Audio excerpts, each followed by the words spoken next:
इनको एक ड्यूटी दे दी गई है कि भैया तुम नर्व सेल हो, अब तुमको क्या काम करना है, तुमको इंफॉर्मेशन कन्वे करनी है। पूरी जिंदगी भर यही काम करोगे तुम। कई इंसानों का, इंसान क्या मतलब जानवर, खैर इंसान भी साइंस की नजर में जानवर है, तो जानवरों का क्या सिस्टम है, वो एक जगह रह ही नहीं सकते। कोविड में हमें कुछ महीने के लिए घर के अंदर रहना पड़ गया था, उसमें हालत खराब हो गई थी हमारी। बाहर देखो, बाहर मान लो बहुत तेज हवा चल रही है, प्लांट्स यूं यूं यूं झूम भी रहे हैं, बट वो यूं यूं यूं झूमते हैं बट टूटते नहीं है। समझ रहे हो, बहुत तेज हवा चले तो वो यूं हो जाते हैं बट वो टूटते नहीं है, क्योंकि वो रिजिड नहीं है, हार्ड नहीं है, फ्लेक्सिबल है। और कि साथ में पत्थर वत्थर है, चट्टाने वट्टाने हैं, बार बार पत्ते ऐसे ऐसे ऐसे ऐसे बार बार उनके बीच में फ्रिक्शन हो रहा है, तो भी पत्तों को लग नहीं रही है एपिडर्मिस की वजह से। Hello students, welcome back to restart channel. आज देखने वाले हैं हम लोग क्लास 9th बायोलॉजी का second chapter which is tissues. पिछला चैप्टर था सेल, जो कि बेसिक यूनिट ऑफ लाइफ है। माने कहीं पर भी अगर हम सोचते हैं लाइफ एग्जिस्ट करती है तो उसके लिए एक सेल तो उसके पास होना ही चाहिए, है ना। हम बोल रहे हैं लिविंग ऑर्गेनिज्म है तो उसका मतलब उसके पास एक सेल तो होगा ही, तभी वो लिविंग है।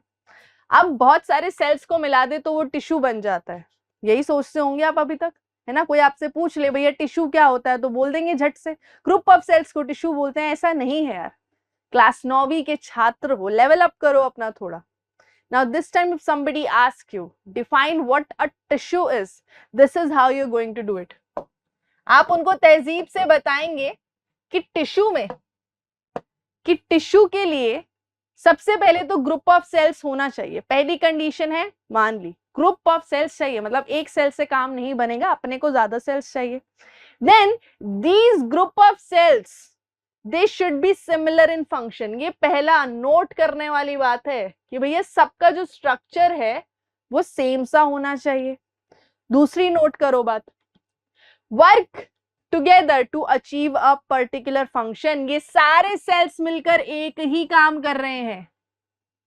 इनको एक ड्यूटी दे दी गई है कि भैया तुम नर्व सेल हो, अब तुमको क्या काम करना है, तुमको इंफॉर्मेशन कन्वे करनी है। पूरी जिंदगी भर यही काम करोगे तुम, ठीक है। तो ये नर्व सेल लगे हुए हैं, अपनी दिहाड़ी मजदूरी कर रहे हैं। इस तरीके से जितने भी डिफरेंट टिश्यूज आप देखोगे, चाहे वो नर्वस टिश्यू है, मस्कुलर टिश्यू है, कनेक्टिव टिश्यू है, जो भी टिश्यूज आप देखोगे सबके सेल्स क्या होंगे, सिमिलर इन स्ट्रक्चर होंगे, सेम सेम से दिखेंगे, भाई बहन जैसे दिखेंगे, है ना। और सब एक ही काम कर रहे होंगे। तो नेक्स्ट टाइम अगर आपसे कोई डिफाइन करने को बोल दे तो प्लीज इतना तो लिखिए आना यार। तो ये एनसीईआरटी की डेफिनेशन है, इंपॉर्टेंट है।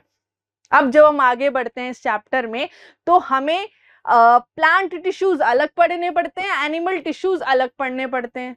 मैम दोनों ही लिविंग है, मैम दोनों ही मल्टी सेल्यूलर है, दोनों ही कॉम्प्लेक्स हैं, तो अलग क्यों पढ़ रहे हैं उन्हें? कारण है कुछ, और वो कारण क्या है वो देख लो। देखो, ये हो गए इस तरफ एनिमल टिश्यूज और ये हो गए प्लांट टिश्यूज, है ना।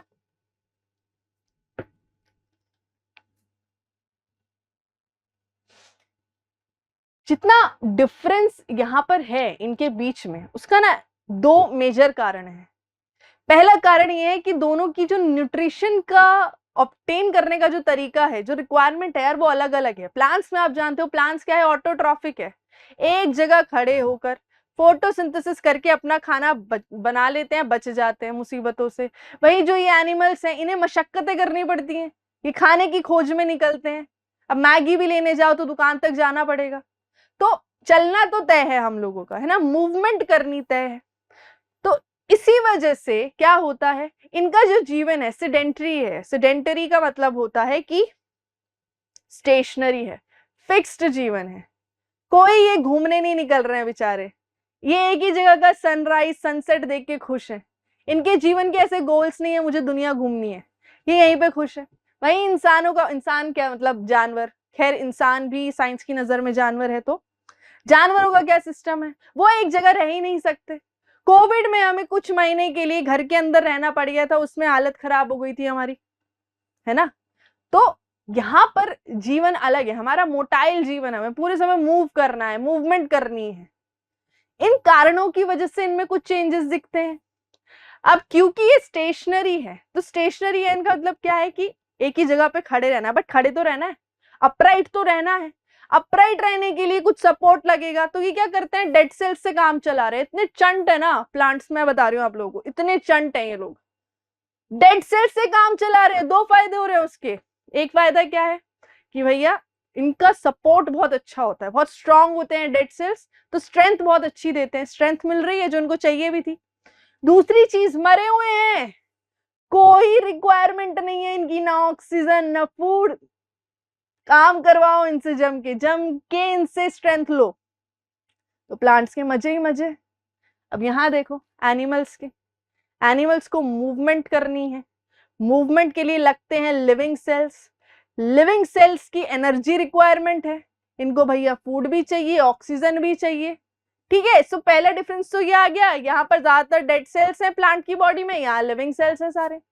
दूसरा डिफरेंस आ जाता है पैटर्न ऑफ ग्रोथ में। प्लांट्स में देखो क्या चल रहा है भाई साहब, यहाँ पर इनके पास कुछ सेल्स हैं जो जीवन भर डिवाइड करते रहेंगे खुद को, डिवाइडिंग सेल्स बोल देते हैं उन्हें। एंड देन कुछ सेल्स हैं जो बिल्कुल डिवाइड नहीं करेंगे, जो बस जिंदा होंगे और मर जाएंगे, कोई डिवीजन नहीं होगा उनमें। तो एक तरीके से एक लाइन है जो सेपरेट कर रही है डिवाइडिंग सेल्स और नॉन डिवाइडिंग सेल्स को। और ये जो डिवाइडिंग सेल्स है ये भी कुछ ही जगह पर प्रेजेंट है, लोकलाइज्ड है ना, जिस वजह से कुछ ही जगह पर यहाँ पर सेल डिवीजन देखने को मिलेगा, ग्रोथ देखने को मिलेगी। तो प्लांट्स में ऐसा सिस्टम है कि पूरी बॉडी में एक साथ ग्रोथ नहीं हो रही है, बट एनिमल्स में तो होती है भैया, ग्रोथ इज यूनिफॉर्म। यहाँ पर इससे क्या समझ रहे हैं हम देखते हैं, हम बच्चों से बड़े होते हैं तो ऐसा तो नहीं है ना मेरा ये वाला आर्म ग्रो नहीं करा, ये वाला आर्म ग्रो करा, ऐसा तो नहीं है। मेरे आर्म्स भी ग्रो कर रहे हैं, मेरे लेग्स भी ग्रो कर रहे हैं, मेरा फेस भी ग्रो कर रहा है, मतलब हर जगह इक्वल ग्रोथ हो रही है, यूनिफॉर्म ग्रोथ हो रही है। हमारे यहाँ पे डिवीजन ऐसा नहीं है कि भैया कुछ सेल्स डिवाइड करेंगे कुछ सेल्स डिवाइड नहीं करेंगे, इंसानों में नहीं है, एनिमल्स में नहीं है ये डिवीजन। ठीक है, सो ये दो डिफरेंसेस हैं जो हम देखते हैं प्लांट के टिश्यूज में और एनिमल के टिश्यूज में। और इसीलिए यार, क्योंकि स्ट्रक्चरल डिफरेंसेस है, इसीलिए हमको इन्हें अलग अलग भी पढ़ना है। तो यहीं से कर दे शुरुआत। ठीक है, तो देखो भैया प्लांट टिश्यूज को देख लो एक बारी। ये स्टार्ट कर दिया हमने भगवान का नाम लेके, प्लांट टिश्यूज। अब प्लांट टिश्यूज को पढ़ना है तो सबसे पहले उनको समझ लो कि सिस्टम है क्या इनमें। पूरा यहाँ पर ये वाला फ्लो चार्ट है, ये फ्लो चार्ट समझ गए हो तो समझ लो 60% काम हो गया अपना। सबसे पहले तो मैंने आपको क्या बोला, प्लांट्स में एक डिमार्केशन है, कुछ सेल्स हैं जो कॉन्टिन्यूसली डिवाइड करते हैं, पूरी लाइफ भर डिवाइड करते हैं, कुछ सेल्स हैं जो डिवाइड नहीं करते। तो सबसे पहले डिवाइडिंग को देखेंगे बेटा। इन डिवाइडिंग सेल्स को मेरिस्टेमेटिक सेल्स भी बोलते हैं या मेरिस्टेमेटिक टिश्यू भी बोलते हैं। मेरिस्टेमेटिक टिश्यूज, जो कि आपके बुक में हेडिंग भी दी गई है। सो डिवाइडिंग बोले तो मेरिस्टेमेटिक टिश्यूज। अब इसमें मैंने क्या बोला, अलग अलग जगह पे है ना, आधे इस जगह पे, आधे इस जगह पे, आधे इस जगह पे, तो अलग अलग जगहों पर है। जैसे अगर मैं बात करूं एपिकल, एपिकल का मतलब होता है टिप, एपिकल का मतलब ही होता है टर्मिनल या फिर टिप। तो ये कहाँ प्रेजेंट है जी, ये प्रेजेंट है in the tips of root and shoot, tips of root and shoot. कायदे से तो ये सब आगे हम पढ़ने वाले हैं, फिर भी लिख लेते हैं, है ना। तो ये टिप्स पे प्रेजेंट है बेसिकली, तो टिप्स पे प्रेजेंट है तो सिर्फ टिप्स बढ़ रही हैं इनकी वजह से, शूट की भी बढ़ रही है, रूट की भी बढ़ रही है। समझ गए, आगे चलो। इंटरकैलरी, इंटर का मतलब आप जानते हो दो चीजों के बीच में, उसको इंटर बोलते हैं, कैलरी। नोड्स की बात कर रहा है बच्चे यहाँ पे, नोड्स। ठीक है, ये हम आगे देखेंगे। तो नोड्स पर जो प्रेजेंट है वो इंटरकैलरी मेरिस्टेम है। And then lastly lateral, lateral का मतलब होता है साइड्स में। सो साइड्स में जो मेरिस्टेमेटिक टिश्यू प्रेजेंट है वो लेटरल है। समझ में आ गई। तो ये खत्म हो गए हमारे मेरिस्टेमेटिक या फिर डिवाइडिंग टिश्यूज। अब इन डिवाइडिंग टिश्यूज से ही कुछ ऐसे सेल्स बन जाते हैं जिनमें ग्रोथ की क्षमता नहीं है, जिनमें डिवीजन की क्षमता नहीं है, वो कहलाते हैं नॉन डिवाइडिंग, या फिर उनको दूसरा नाम दिया गया है परमानेंट टिश्यू। परमानेंट टिश्यू नाम से ही समझ पा रहे हो, परमानेंट है, इनमें कोई सेल डिवीजन होनी नहीं है। अब इस परमानेंट में भी अगर हम आगे चल के देखें तो परमानेंट में भी दो तरीके के टिश्यूज हैं। एक ऐसा टिश्यू है जिसमें सारे सेल्स एक जैसे हैं, उसको हमने बोल दिया सिंपल। सिंपल सा है, सारे सेल्स एक जैसे दिखते हैं इसके। इसमें क्या क्या है, प्रोटेक्टिव और सपोर्टिव। कुछ ऐसे होंगे जो प्रोटेक्शन का काम करेंगे, है ना, जैसे कि हमारा एपिडर्मिस और कॉर्क। और कुछ होंगे जो सपोर्ट देंगे, जैसे कि पैरेन्काइमा, कोलेन्काइमा, स्क्लेरेन्काइमा। यहाँ पे समझने की बात ये है, इन सब में सिमिलैरिटी ये है कि इन सब में अगर मैं पैरेन्काइमा टिश्यू को देखूंगी सारे सेल्स एक जैसे दिखेंगे, एपिडर्मिस का टिश्यू देखूंगी सारे सेल्स एक जैसे दिखेंगे, ठीक है। दूसरा कॉम्प्लेक्स। डिफरेंस क्या है सिंपल और कॉम्प्लेक्स में? सिंपल में सारे सेल्स एक जैसे दिख रहे थे मुझे, कॉम्प्लेक्स में सारे सेल्स एक जैसे नहीं है। इसका एग्जाम्पल है जाइलम और फ्लोएम। जब आप जाइलम को देखते हो, जाइलम में कुछ पतली सी ट्यूब्स हैं, कुछ मोटी ट्यूब्स हैं, कुछ गोल से सेल्स हैं, कुछ तीखे से फाइबर्स हैं। तो अलग अलग तरीके के सेल्स प्रेजेंट है एक ही टिश्यू में, इसीलिए इसको हमने कॉम्प्लेक्स बोल दिया। दो ही एग्जाम्पल है जाइलम और फ्लोएम। बस यही हमने पढ़ने हैं, ये सारे जो नाम आप देख रहे हो ना, यही नामों को हमने पढ़ना है और प्लांट टिश्यू खत्म। सिंपल है ना यार, एकदम सिंपल, ठीक है। तो अब चलते हैं मेरिस्टेमेटिक टिश्यूज की ओर।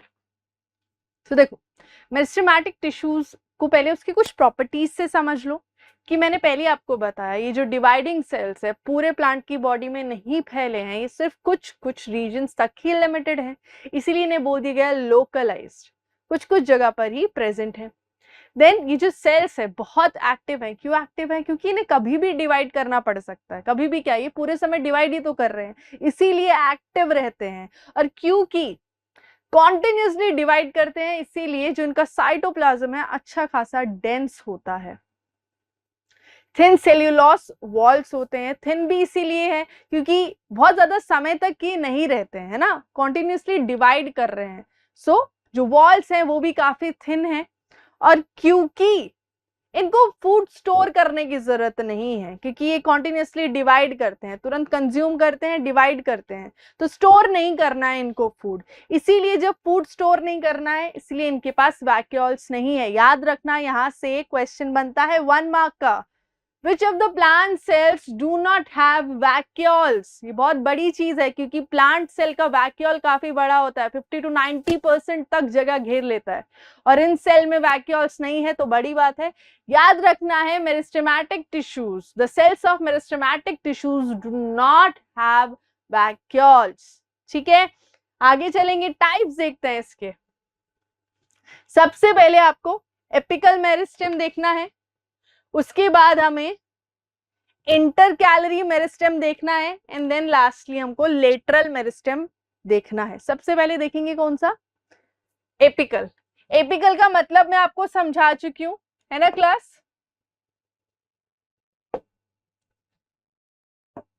पेन सिलेक्ट नहीं हुआ है, ओके अब सिलेक्ट हो जाएगा। तो ये जो एपिकल मेरिस्टेम है, एपिकल का मतलब ही होता है बच्चे टिप या फिर एंड, ठीक है, नाम से समझ लो। एपिकल जगह पे प्रेजेंट है, टिप पे प्रेजेंट है या एंड में प्रेजेंट है। अब कौन सी टिप्स है, शूट की टिप है और रूट की टिप है, ठीक है। अब इमेजिन करो ये शूट की टिप पे यहाँ प्रेजेंट है, तो ये कैसे, इस तरीके से यहाँ पे सेल डिवीजन करा के शूट को ग्रो कराता है, समझ में आई। तो अगर आपने किसी भी प्लांट का एपिकल मेरिस्टेम ही काट दिया तो वो ग्रो नहीं करेगा, उसकी लेंथ में ग्रोथ नहीं होगी। इसीलिए सोच समझ के प्लांट को काटा जाता है, ठीक है, कि कहीं उसकी वो डिवाइडिंग टिश्यूज ना उड़ जाए, क्योंकि एक बार वो उड़ गए तो फिर ग्रोथ नहीं होगी प्लांट्स में। दूसरा कौन सा है, इंटरकैलरी। इंटरकैलरी मेरिस्टेम है, ठीक है। ये मैंने आपको बताया था नोड्स में प्रेजेंट है, और जो दो नोड्स के बीच की जगह है जिसे इंटर नोड बोलते हैं, वहां प्रेजेंट है। सबसे पहले समझो नोड क्या होता है। node. So node is any point on stem, any point on stem from where a leaf, a bud, a flower arises. Stem पर कोई भी ऐसा पॉइंट जहां से एक बड निकल सकता है, जहां से एक लीफ निकल सकता है, जहां से एक फ्लावर निकल सकता है और जहां से कोई एक ब्रांच निकल सकती है, ठीक है। सो वो पॉइंट नोड कहलाता है। अब जैसे गन्ने में देखो, ये गन्ने का डायग्राम है। गन्नों में आपने देखा है इस तरीके से ये पॉइंट्स होते हैं, ये पॉइंट्स, ये क्या है, ये नोड्स ही तो हैं। अगर आपने ध्यान से देखा हो, इन्हीं पॉइंट से धीरे धीरे इस तरीके से वहां पर आप देखेंगे कि ग्रोथ भी होती है इन पॉइंट्स के, यहां से, है ना, ग्रोथ भी होती है। सो ये नोड्स होते हैं और यहीं पर इंटरकैलरी मेरिस्टेम प्रेजेंट होता है। तो वो क्या करता है, वो नोड्स को और दूर दूर खींचता है, ठीक है। सो ये हो गया इंटरकैलरी मेरिस्टेम। इसका एक एग्जाम्पल आपको याद रखना है जिसपे क्वेश्चन भी बनता है, ग्रासेस। ग्रासेस में इंटरकैलरी मेरिस्टेम बहुत इंपॉर्टेंट होता है। अगर आपने कभी ग्रासेस को ऑब्जर्व किया हो, आई वुड नीड, अच्छा यहीं पे देख लो, ग्रासेस कुछ इस तरीके से ग्रो करती हैं, ऐसे एक ही पॉइंट से, समझ रहे हो, ये एक पॉइंट है और इसी पॉइंट से इस तरीके से ग्रो कर रही हैं, ठीक है।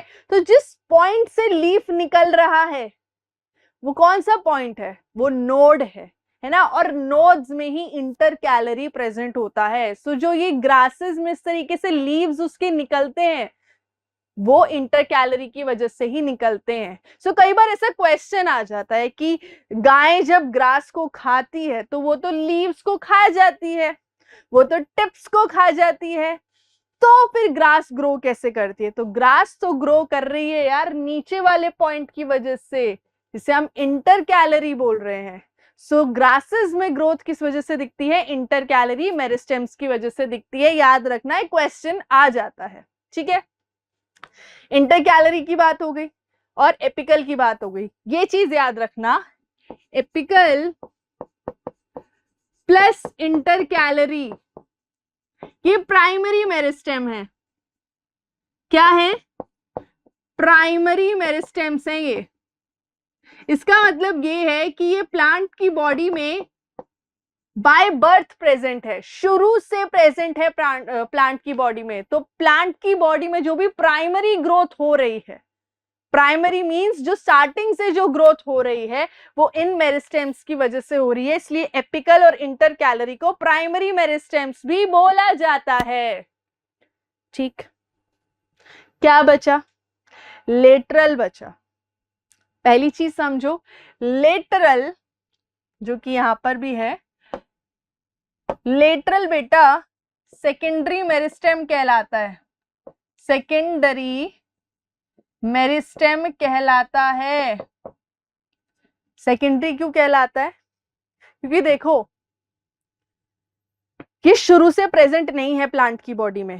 प्लांट की बॉडी में क्या हुआ कि कुछ प्राइमरी मेरिस्टेम्स थे, वो परमानेंट बन गए, ठीक है, परमानेंट हो गए। परमानेंट से दोबारा से भगवान ने उनमें कोई शक्ति दी थी और वो दोबारा से मेरिस्टेमैटिक बन गए। ऐसा भी होता है प्लांट्स में भाई साहब, बायोलॉजी में सब कुछ संभव है। मेरिस्टेमैटिक थे, परमानेंट बन गए, परमानेंट से दोबारा मेरिस्टेमैटिक बन गए, दैट इज लेटरल मेरिस्टेम।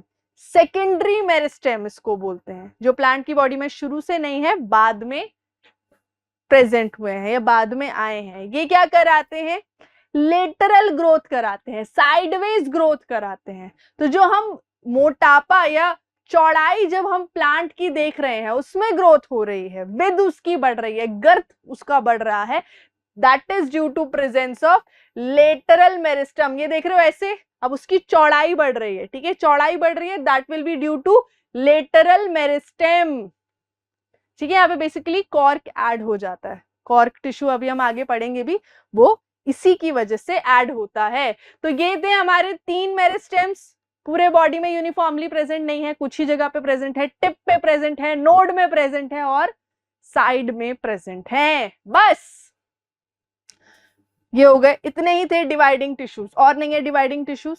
अब उनको परमानेंट बनाओ यार, अब परमानेंट बना दो उन्हें। तो परमानेंट वो बनते हैं एक प्रोसेस के थ्रू, और उस प्रोसेस को बोलते हैं डिफरेंशिएशन। डिफाइन करना होगा तो क्या है? It's a process of taking permanent shape, size and function. It's called differentiation. माने देखो, सबसे पहले ये जो मेरिस्टेमेटिक टिश्यूज हैं, इनसे जो सेल्स बनते हैं, first thing they do is lose the capacity to divide. ठीक है, बने तो इस मेरिस्टेमेटिक टिश्यू से ही है ये सेल्स, बट इन सेल्स में एबिलिटी नहीं है टू डिवाइड। तो सबसे पहले तो अपनी डिवाइड करने की एबिलिटी लूज कर दी। उसके बाद अब इनका एक permanent shape, permanent size, permanent function इनको मिल जाएगा। अब पूरी लाइफ भर वही करना है, उसी शेप के साथ, उसी साइज के साथ, उसी फंक्शन के साथ पूरा गुजारा करेंगे। ठीक है, इस प्रोसेस को बोलते हैं डिफरेंशिएट। सो मेरिस्टेमेटिक टिश्यू से जो सेल्स बनते हैं, दे डिफरेंशिएट इनटू परमानेंट टिश्यू। समझ में आ रही है प्रोसेस कि मेरिस्टेमेटिक टिश्यू से कैसे परमानेंट बन रहा है? Through the process of differentiation, है ना। जो हमारा मेरिस्टेमेटिक टिश्यू था वो क्या बन रहा है? कॉन्टिन्यूसली उसमें सेल डिवीजन हो रही है, न्यू सेल्स बना रहा है, बट उससे जो सेल्स बन रहे हैं वो डिफरेंशिएट हो जाते हैं। डिफरेंशिएट का मतलब क्या है? परमानेंट शेप, साइज और फंक्शन ले लेते हैं, डिवाइड करने की कैपेसिटी लूज कर देते हैं एंड परमानेंट बन जाते हैं। I hope you are able to understand this what I am trying to convey. तो differentiation leads to various types of permanent tissues. अब अलग अलग तरीके के परमानेंट टिश्यूज को हम देखेंगे, नॉन डिवाइडिंग और परमानेंट टिश्यूज। सबसे पहला आता है पैरेन्काइमा, द मोस्ट कॉमन। ठीक है, अभी हम यहाँ पर सपोर्टिव वाले टिश्यूज देख रहे हैं, प्रोटेक्टिव भी देखेंगे वो बाद में, बट अभी सपोर्टिव वाले चल रहे हैं। सपोर्टिव का मतलब क्या है? जो सपोर्ट देते हैं। तो सबसे पहला कौन सा है? Parenchyma, most common. प्लांट की बॉडी जब देखोगे ना, उसमें सबसे ज्यादा जो सेल्स मिलेंगे वो ये हैं, पैरेन्काइमा। किसी भी पार्ट को उठा लो, लीफ को, ग्रीन स्टेम को, रूट को, कहीं ना कहीं ये पैरेन्काइमा मिल ही जाएंगे। प्रॉपर्टीज देखो, मोस्ट कॉमन है, थिन सेल वॉल है, जैसे मेरिस्टेमेटिक टिश्यू की थिन सेल वॉल थी, इसकी भी थिन सेल वॉल है। लिविंग सेल्स है, इंपॉर्टेंट बात है, सारे सेल्स क्या है? लिविंग है। देखो क्यों? साइटोप्लाज्म है, न्यूक्लियस है, तो लिविंग होगा ही, है ना। लूजली अरेंज्ड है विद लार्ज इंटरसेलुलर स्पेसेस। ये देख रहे हैं यहाँ पे आप, ये देख रहे हैं, ये स्पेसेस है। इंटरसेलुलर मींस सेल के बीच में स्पेसेस। तो यहाँ पे लार्ज इंटरसेलुलर स्पेसेस प्रेजेंट होते हैं। जर्नल इनका फंक्शन क्या है? फूड को स्टोर करना। जहां पर भी आपको दिखे ना पैरेन्काइमा सेल्स प्रेजेंट है, पैरेन्काइमा क्या कर रहे होंगे? फूड को स्टोर कर रहे होंगे। बट इनमें थोड़े मॉडिफिकेशंस भी हैं। जैसे अगर कुछ पैरेन्काइमा ने क्लोरोफिल को स्टोर कर लिया और फोटोसिंथेसिस कर रहे हैं, तो वो कहलाएंगे क्लोरेनकाइमा। सिंपल है ना, क्लोरोफिल, क्लोरेनकाइमा। ठीक है, जिन पैरेन्काइमा में क्लोरोफिल है वो क्लोरेनकाइमा है। जिन पैरेन्काइमा में एयर पॉकेट्स हैं, मतलब एयर स्पेसेस हैं, जो स्पेशली इक्वेटिक प्लांट्स में होता है ना, ताकि उनको बॉयंसी थोड़ा मिल सके, वो फ्लोट कर सके। तो जिन प्लांट्स में ये एयर पॉकेट्स वाले पैरेन्काइमा है, जो उनको फ्लोट करने में हेल्प कर रहे हैं, उन्हें कहते हैं एरेन्काइमा। एरेन्काइमा। ठीक है, I hope this part is also clear. Next वाले पे चलेंगे, दैट इज कॉलेनकाइमा। स्ट्रक्चर देखते रहे, यहाँ पर भी स्ट्रक्चर देखें, थोड़े गोलू से सेल्स थे, यहाँ गोलू से सेल्स नहीं है ना। काम क्या कर रहे हैं? जब भी हम बात करें फ्लेक्सिबिलिटी की, तो दिमाग में खटक से आना चाहिए कॉलेनकाइमा। बाहर देखो, बाहर मान लो बहुत तेज हवा चल रही है, प्लांट्स यूं झूम भी रहे हैं, बट वो यूं झूमते हैं बट टूटते नहीं है। समझ रहे हो? बहुत तेज हवा चले तो वो यूं हो जाते हैं बट वो टूटते नहीं है, क्योंकि वो रिजिड नहीं है, हार्ड नहीं है, फ्लेक्सिबल है। और वो फ्लेक्सिबिलिटी कौन दे रहा है? कॉलेनकाइमा दे रहा है। तो फ्लेक्सिबिलिटी तो झूमने के लिए देता ही है, प्लस स्ट्रेंथ भी देता है कि वो अपनी जगह पर बना रहे। ठीक है, तो ये काम किसका है? कॉलेनकाइमा। कहाँ मिल जाएगा आपको? जिस डंडी से पत्ते को पकड़ते हो ना, लीफ स्टॉक बोलते हैं उसे। ठीक है, जिस डंडी से पत्ते को पकड़ते हो उसे लीफ स्टॉक बोलते हैं, उधर मिल जाएगा आपको। सेल्स लिविंग है, जिंदा सेल्स है, क्योंकि अगेन इसमें भी आपको न्यूक्लियस साइटोप्लाज्म दिख रहा है, लिविंग है। एलोंगेटेड से है, थोड़े से लंबाई में है ना। एंड इरेगुलरली थिकन्ड एट कॉर्नर्स, इनके कॉर्नर्स यहां देखो, ये कॉर्नर, ये कॉर्नर, ये कॉर्नर, ये कॉर्नर, मतलब कॉर्नर्स देखो, है ना। तो कॉर्नर्स में क्या देख रहे हैं हमें? एक अलग सी डेपोजिशन है किसी केमिकल की, है ना। तो ये हमें याद रखना है, क्योंकि ये आता है, इसीलिए लिखा है यहाँ पे, आता है, याद रखना इसको। अच्छा, जैसे जैसे अभी हम बढ़ते जा रहे हैं, पैरेनकाइमा, कॉलेनकाइमा, स्क्लेरेनकाइमा, स्पेसेस कम होते जाएंगी, स्पेसेस कम होती जाएंगी। यहाँ स्पेस कम क्यों हो गई? क्योंकि इरेगुलरली थिकनिंग है, कॉर्नर में थिकनिंग है किसी केमिकल की, इस वजह से इंटरसेलुलर स्पेस कम हो गया है। अब नेक्स्ट में चलेंगे, स्क्लेरेनकाइमा पे आ जाओ। देख पा रहे हैं आप? चित्र देख पा रहे हैं? चित्र में अगर आप देख पा रहे हैं तो ध्यान से देखें कि इसके अंदर ये देखो, जो इसकी सेल वॉल है कहां तक आ रखी है, कहां तक इसकी सेल वॉल आ रखी है। न्यूक्लियस है नहीं इसके पास, साइटोप्लाज्म बचा नहीं है। न्यूक्लियस है नहीं, साइटोप्लाज्म बचा नहीं है, डेड सेल्स होते हैं ये। ठीक है, सिर्फ स्क्लेरेनकाइमा डेड है, पैरेनकाइमा, कॉलेनकाइमा लिविंग सेल्स है। ठीक है, ये बात हो गई। प्लांट को हार्ड और स्टिफ बनाते हैं, मतलब बेसिकली उसको स्ट्रेंथ प्रोवाइड करते हैं। ठीक है, तो जितने भी हार्ड पार्ट्स को आप देख लो, नट्स में सीड की जो कवरिंग होती है ये है। हस्क ऑफ कोकोनट, हमेशा पूछते हैं 1 मार्कर में, हस्क ऑफ कोकोनट में कौन सा टिश्यू है? हस्क बोले तो बाहर का वो ब्राउन ब्राउन सा भूरा सा नहीं होता, जिससे रस्सियां भी बनती हैं, गद्दे भी बनते हैं, वो हस्क है। उसमें क्या है? स्क्लेरेनकाइमा प्रेजेंट है, तभी तो वो हार्ड और स्टिफ होता है ना। सेल्स इसके डेड है। क्यों डेड है? क्योंकि इसमें एक केमिकल प्रेजेंट होता है, लिग्निन। देखो बेसिकली इसमें क्या होता है, बनाकर बताती हूँ। ये इसका नॉर्मल सा सेल है। अरे यार, ये वाला कलर नहीं, ये वाला कलर नहीं, ये देखो, ये इसका नॉर्मल सा सेल है ना। अब इस सेल के अंदर, इस सेल के अंदर सेकेंडरी सेल वॉल बनती है। ठीक है, सेकेंडरी सेल वॉल बन जाती है, इतनी इतनी इतनी इतनी मोटी, जिस वजह से सेल के अंदर तो स्पेस ही नहीं बची, सेल के अंदर स्पेस नहीं है, न्यूक्लियस कहां से आएगा, साइटोप्लाज्म कहां से आएगा, जिस वजह से सेकेंडरी सेल वॉल बनने की वजह से अंदर की स्पेस नहीं बचती है और सेल डेड हो जाता है। और ये सेकेंडरी सेल वॉल बनती किसकी है?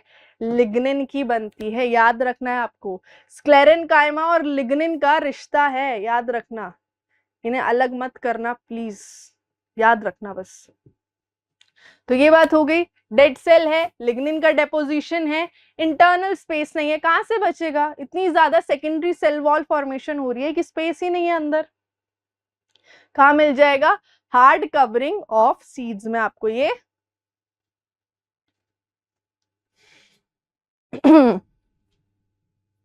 हमने सिंपल सपोर्टिव परमानेंट टिश्यू देख लिया।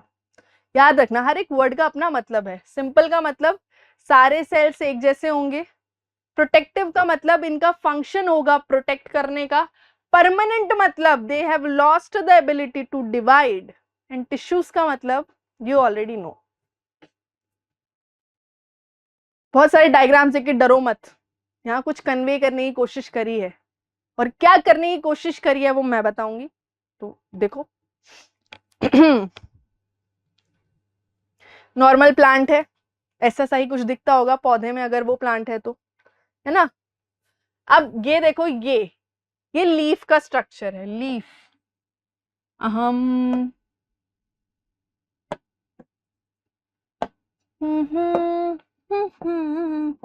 ओके, ये लीफ का स्ट्रक्चर है, ये बच्चा लोग रूट का स्ट्रक्चर है, और ये स्टेम का स्ट्रक्चर है।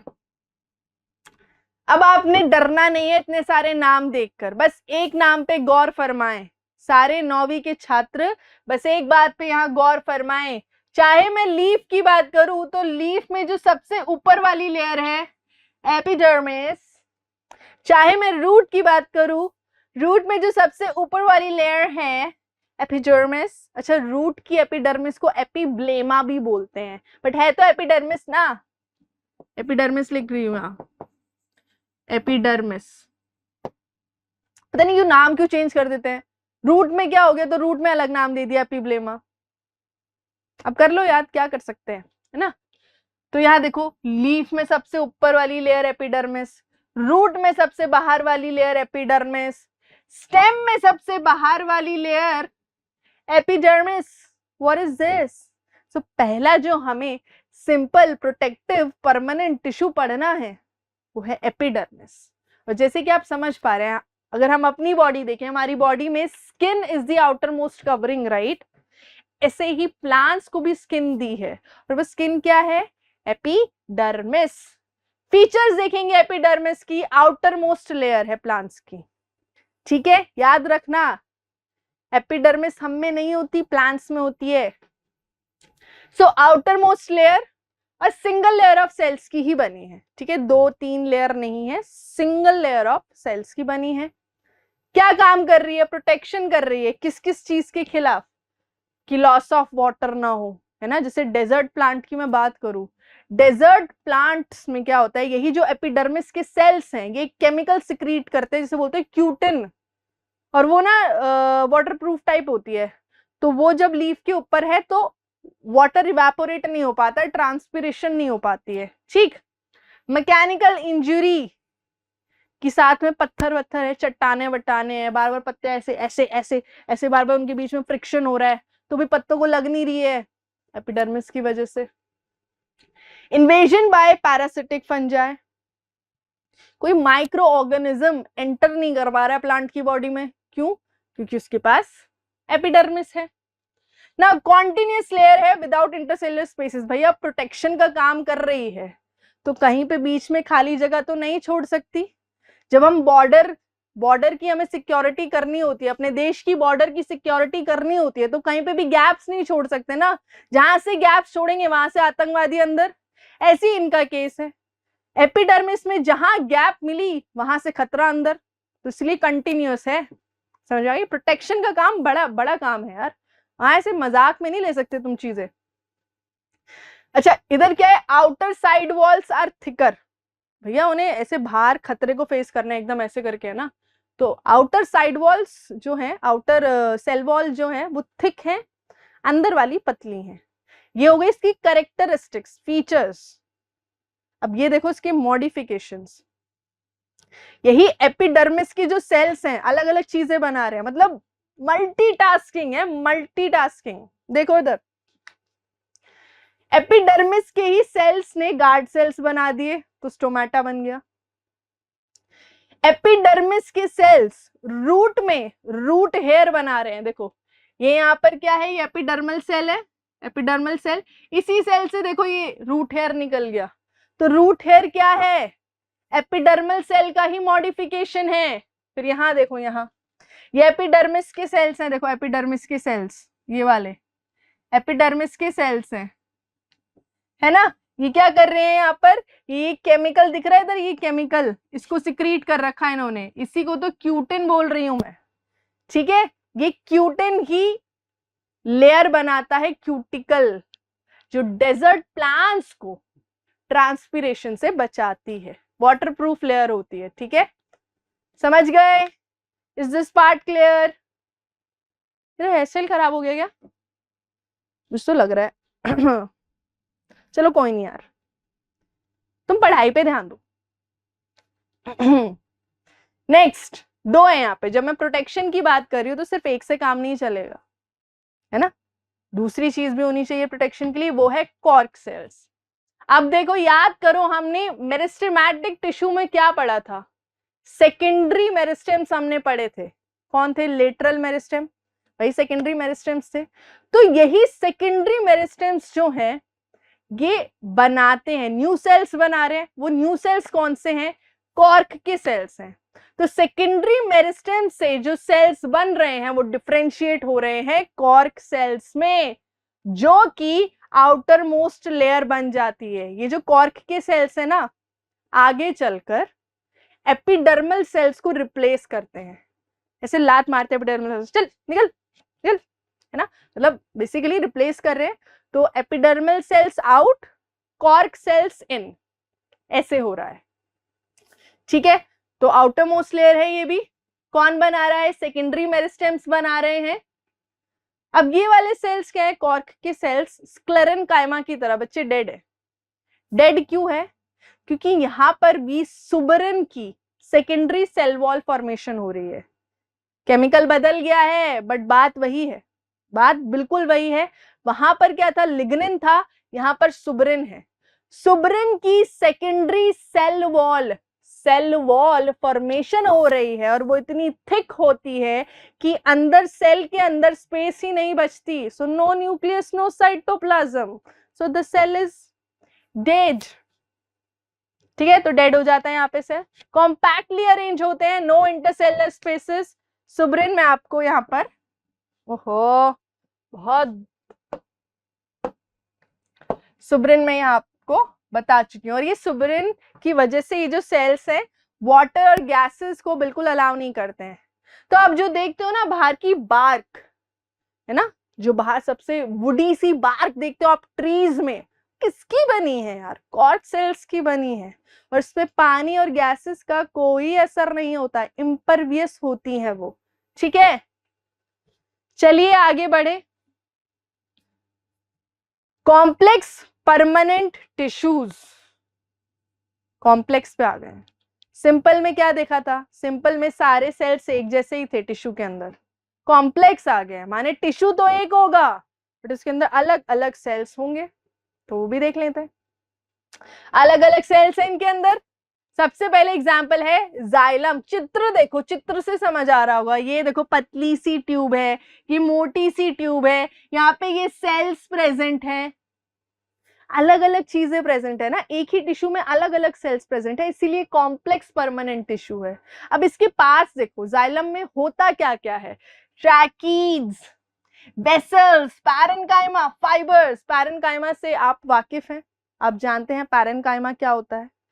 फाइबर्स बेटा, जहां पर भी आपको फाइबर्स वर्ड दिखे याद रखना वो स्क्लेरेनकाइमा से बने होते हैं, स्क्लेरेनकाइमा।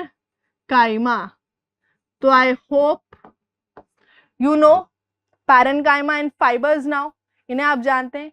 ट्रैकीड्स और वेसल्स को दिखा देते हैं।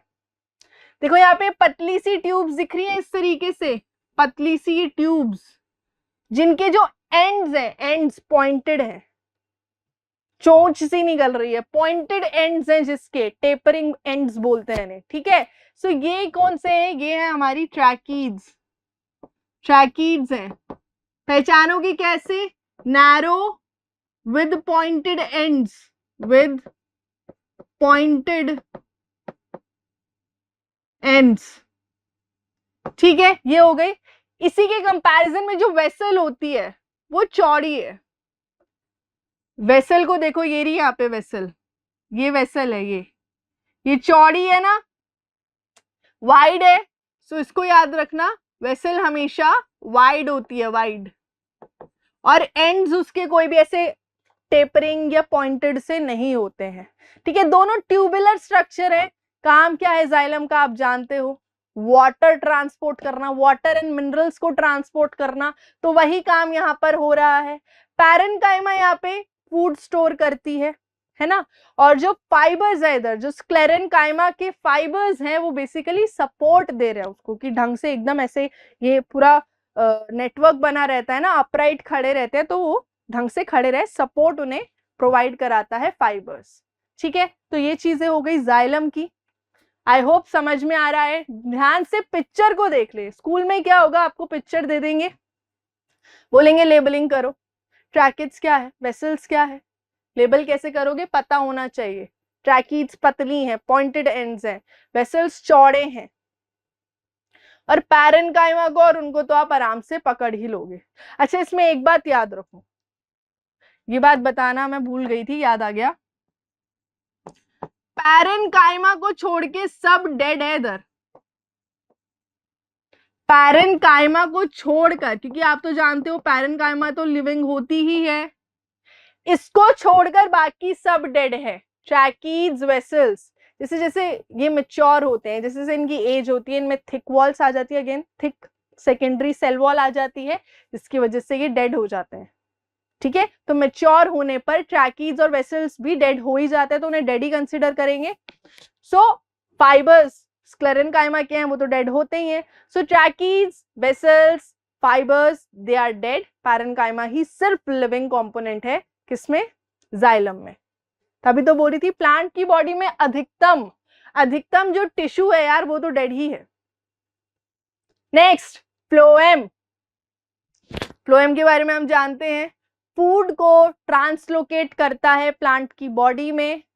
इसमें भी क्योंकि ये कॉम्प्लेक्स परमानेंट टिश्यू है, इसमें अलग अलग सेल्स होने ही हैं। 5 यहाँ पर अलग अलग सेल्स देखने को मिलेंगे, सीव सेल्स, सीव ट्यूब्स। अच्छा, इन्हें साथ में हम लोग सीव एलिमेंट्स भी बोल देते हैं, सीव एलिमेंट्स। ठीक है, कंपेनियन सेल्स, पैरेन्काइमा फाइबर्स, नाम से समझ जाओ, कंपेनियन, साथ रहने वाले, कंपेनियन की तरह, तो वो कंपेनियन सेल्स है। देखो यहाँ डायग्राम में, देखो डायग्राम को बार बार क्यों दिखा रही हूँ, क्योंकि एग्जाम में पूछ ली जाती है। सबसे पहले आपको क्या देखना है, यहाँ पे सीव ट्यूब देखनी है।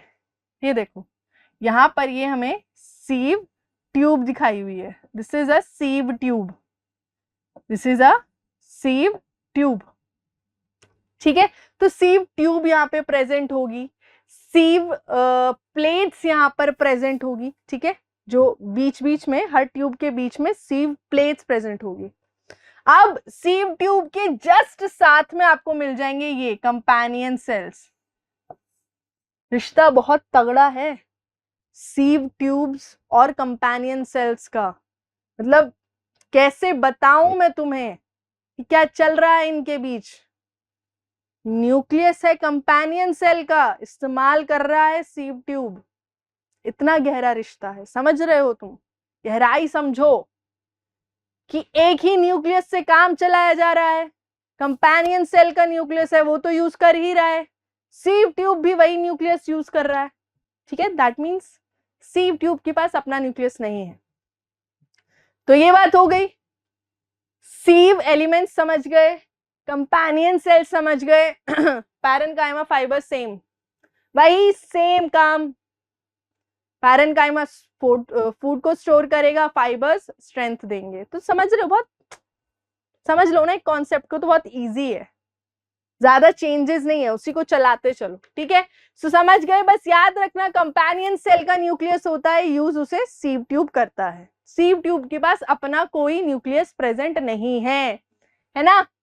अच्छा, जो ये ट्यूबुलर सेल्स है हमारे, ट्यूबुलर सेल कौन सा है? सीव ट्यूब की बात हो रही है। ये सीव ट्यूब्स की जो वॉल्स है परफोरेटेड है, परफोरेटेड बोलते हो छन्नीदार। छन्नी देखी है, छन्नी में ऐसे छेद छेद छेद से होते हैं, ऐसे ही सीव ट्यूब की जो वॉल्स होती हैं उसमें भी बहुत सारे छेद होते हैं, खाना ट्रांसपोर्ट करने में हेल्प करता है। अब यहाँ उल्टा है, यहाँ फाइबर्स को छोड़ के बाकी सारे सेल्स जिंदा हैं। जाइलम में क्या था? सिर्फ पैरेन्काइमा जिंदा था, बाकी सब मरे हुए थे। यहाँ पर फाइबर्स को छोड़ के, जो स्क्लेरेन्काइमेटस है नेचर में, जिन्हें डेड होना ही है, उसको छोड़ के सब जिंदा है। सीव एलिमेंट्स, कंपेनियन सेल्स, पैरेन्काइमा सब लिविंग है। ठीक है, तो देखो यहाँ पर इसी के साथ हमने खत्म कर लिया है, समाप्त कर लिया हमारा प्लांट टिश्यूज। अब पढ़ेंगे जानवरों के बारे में, जो कि हम भी हैं साइंस की नजरों में। तो बने रहे मेरे साथ, 2 मिनट का ब्रेक लेते हैं, देन स्टार्ट करेंगे हम लोग एनिमल टिश्यूज। ठीक है, अब लास्ट वाला कौन सा देखना है? एनिमल टिश्यूज हमें लास्ट देखना है, इसको देख के खत्म करेंगे, है ना। तो एनिमल टिश्यूज में देखो, यहाँ पे फ्लो चार्ट को देखो और समझो। एनिमल टिश्यूज में आपको 4 ही टाइप्स पढ़ने हैं। सबसे पहला कौन सा है? ये बाहर वाला है, जो आपकी आउटर मोस्ट कवरिंग बनाता है, which is epithelial, outer most covering बनाता है। अब इसके ये जो टाइप्स आपको दिख रहे हैं, वो टाइप्स किस बेसिस पे हैं? सेल की अलग अलग शेप है इधर, सेल की अलग अलग शेप है, उस बेसिस पे ये अलग अलग हमको टिश्यूज मिल गए हैं। ठीक है, आगे चलो, नेक्स्ट कौन सा है? Second number is connective tissue, चीजों को जोड़ने वाला, कनेक्ट करने वाला। एग्जाम्पल देख लो ब्लड का, ब्लड कितने सारे पार्ट्स को कनेक्ट करता है ना। So these are example of connective tissue. Next आ जाओ, मस्कुलर है पॉपुलर, मतलब मस्कुलर वाला कौन सा होता है? मस्कुलर वाला जो मूवमेंट के लिए रिस्पॉन्सिबल है ना, जो आपकी बॉडी में मूवमेंट कराएगा सारी, दैट इज मस्कुलर। नेक्स्ट चलो नर्वस टिश्यू, नर्वस टिश्यू में सिर्फ न्यूरॉन पढ़ेंगे और खत्म। हालांकि सपोर्टिव टिश्यू होता है नर्वस टिश्यू में, बट 9th क्लास में आपको सिर्फ न्यूरॉन्स पढ़ा रहे हैं, दैट्स इट। तो मौज लो, मौज। स्टार्ट करते हैं सबसे पहले एपिथेलियल टिश्यू से। एपिथेलियल बता दिया मैंने आपको, प्रोटेक्शन के लिए होता है, आउटर मोस्ट कवरिंग बनाता है हमारी, है ना। तो स्टार्ट करो फिर। फीचर्स इसके सबसे पहले देख लेंगे, ठीक है। फीचर्स क्या क्या है? कवरिंग या प्रोटेक्टिव टिश्यूज ये कहलाते हैं। Covers most organs and cavities. आपने, जब मैं बोल रही हूँ कि ये कवरिंग बनाता है प्रोटेक्टिव टिश्यू, आपको लग रहा है सिर्फ स्किन की बात हो रही है, तो सिर्फ स्किन तक सीमित क्यों रख रहे हो उसको? जो आपकी बॉडी में ऑर्गन्स है ना बच्चे, चाहे वो स्टमक है, चाहे वो किडनीज हैं, चाहे वो लंग्स हैं, उन सब को भी कवर करता है कौन? ये एपिथेलियल टिश्यू, ठीक है। और कैविटीज को भी कवर करता है। उसके बाद क्या है? ये जो सेल्स हैं, है ना, ये जो सेल्स होंगे ये सारे टाइटली पैक्ड होते हैं और कॉन्टिन्यूस शीट बनाते हैं। और कॉन्टिन्यूस शीट क्यों बना रहे हैं? क्योंकि आप जानते हैं उनका काम है प्रोटेक्शन का। तो जब प्रोटेक्शन का काम है तो उधर कोई गैप्स नहीं हो सकते, है ना, तो इसीलिए कॉन्टिन्यूस शीट इधर बनेगी, है ना। Anything leaving or entering body must cross one layer of epithelial tissue. अब मैंने बोला कि आपकी बॉडी की कवरिंग है, ऑर्गन्स की कवरिंग है, जो कैविटीज हैं, कैविटीज बोले तो जो स्पेसेस होती हैं बॉडी में, समझ रहे हो कि आपकी डाइजेस्टिव ट्रैक्ट है ना, डाइजेस्टिव ट्रैक्ट की भी एक कैविटी है, तो उसको कवरिंग देती है ये। तो हर चीज को तो कवर कर रही है ऑलमोस्ट। तो अगर आपकी बॉडी में किसी भी चीज को एंटर करना है या एग्जिट करना है, उसको एटलीस्ट एपिथेलियल टिश्यू का एक लेयर तो क्रॉस करना ही होगा, ठीक, ये बात हो गई। उसके बाद सेपरेटेड फ्रॉम, अच्छा ये सबसे ज्यादा इंपॉर्टेंट पॉइंट है, सबसे ज्यादा इंपॉर्टेंट पॉइंट है ये। करेक्टरिस्टिक फीचर मान लो इसको। आपने और टिश्यूज देखे हैं, मस्कुलर, कनेक्टिव, नर्वस, उनमें ये फीचर नहीं है। सिर्फ एपिथेलियल टिश्यू के पास ये फीचर है कि वो जो एपिथेलियल टिश्यू है उसके नीचे कोई दूसरा टिश्यू हो सकता है, कनेक्टिव टिश्यू हो सकता है ना, तो उससे सेपरेट होता है ये थ्रू एक बेसमेंट लेयर, ये थ्रू अ बेसमेंट मेम्ब्रेन। और ये बेसमेंट मेम्ब्रेन ए सेल्यूलर होती है, एक्स्ट्रा सेल्यूलर होती है, मतलब सेल्स नहीं है वो, ठीक है, सेल्स की नहीं बनी है, कुछ और है, फाइब्रस है नेचर में, बट सेल्स की नहीं बनी है। अब इसे बना कौन रहा है बेसमेंट मेम्ब्रेन को? यही एपिथेलियल टिश्यू के जो सेल्स है ना बेटा, वही सिक्रीट करते हैं इसको, बेसमेंट मेम्ब्रेन को, ठीक है। तो याद रखना ये बेसमेंट मेम्ब्रेन जो है ये करेक्टरिस्टिक फीचर है किसका? एपिथेलियल टिश्यू का। याद रखना प्लीज इसको, दिस इज इंपॉर्टेंट। अब मैंने आपको बोला था on the basis of shape, cell की शेप क्या है उसके बेसिस पे डिफरेंट टाइप्स ऑफ यहाँ पे हमें टिश्यूज मिल जाएंगे। सबसे पहला कौन सा है? स्क्वामस। स्क्वामस का मतलब होता है फ्लैट, एकदम जो चिपटे हुए सेल्स है ना, चिपटे हुए, जिन्हें ऐसे लेके बस ऐसे पिचका दिया है, ठीक है, ऐसे चिपका दिया है, these are squamous flat cells, they are extremely thin, ठीक है, एक्सट्रीमली थिन। अब ये आपको कहां मिलेंगे? देखो ये आपको कहां मिलेंगे? जहां पर हमारा डिफ्यूजन से रिलेटेड काम होना है, जहां पर हमारा कौन सा काम होना है? डिफ्यूजन से रिलेटेड काम होना है।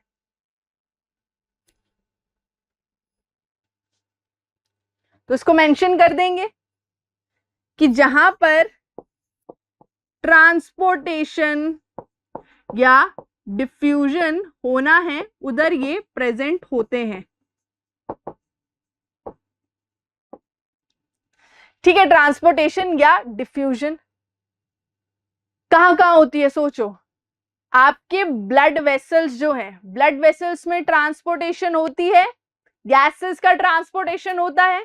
ऐसा होता है क्या, ब्लड वेसल से कार्बन डाइऑक्साइड निकल के लंग्स के अंदर, लंग्स से ऑक्सीजन निकल के ब्लड वेसल के अंदर, ऐसा होता है ना, ट्रांसपोर्टेशन होती है ना।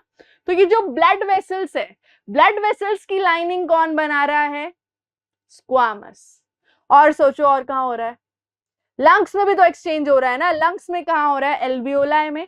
इस तरीके से हमारी एल्वियोलाई होती है ना, और इसके साथ में ये ब्लड वेसल है, यहां से ऑक्सीजन निकल के इधर आ जाएगी, यहां से CO2 निकल के इधर चला जाएगा, दोनों में हो रहा है ना एक्सचेंज। तो दोनों की जो मेम्ब्रेन है, दोनों की जो ये बाउंड्री है, किससे बनी है, स्क्वामस एपिथेलियम से ही बनी है।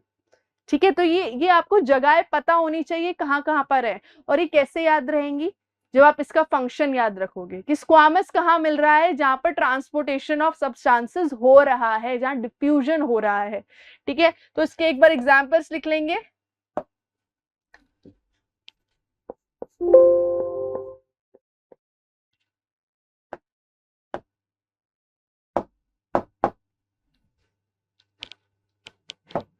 What happened? How did this happen? My fault, sorry.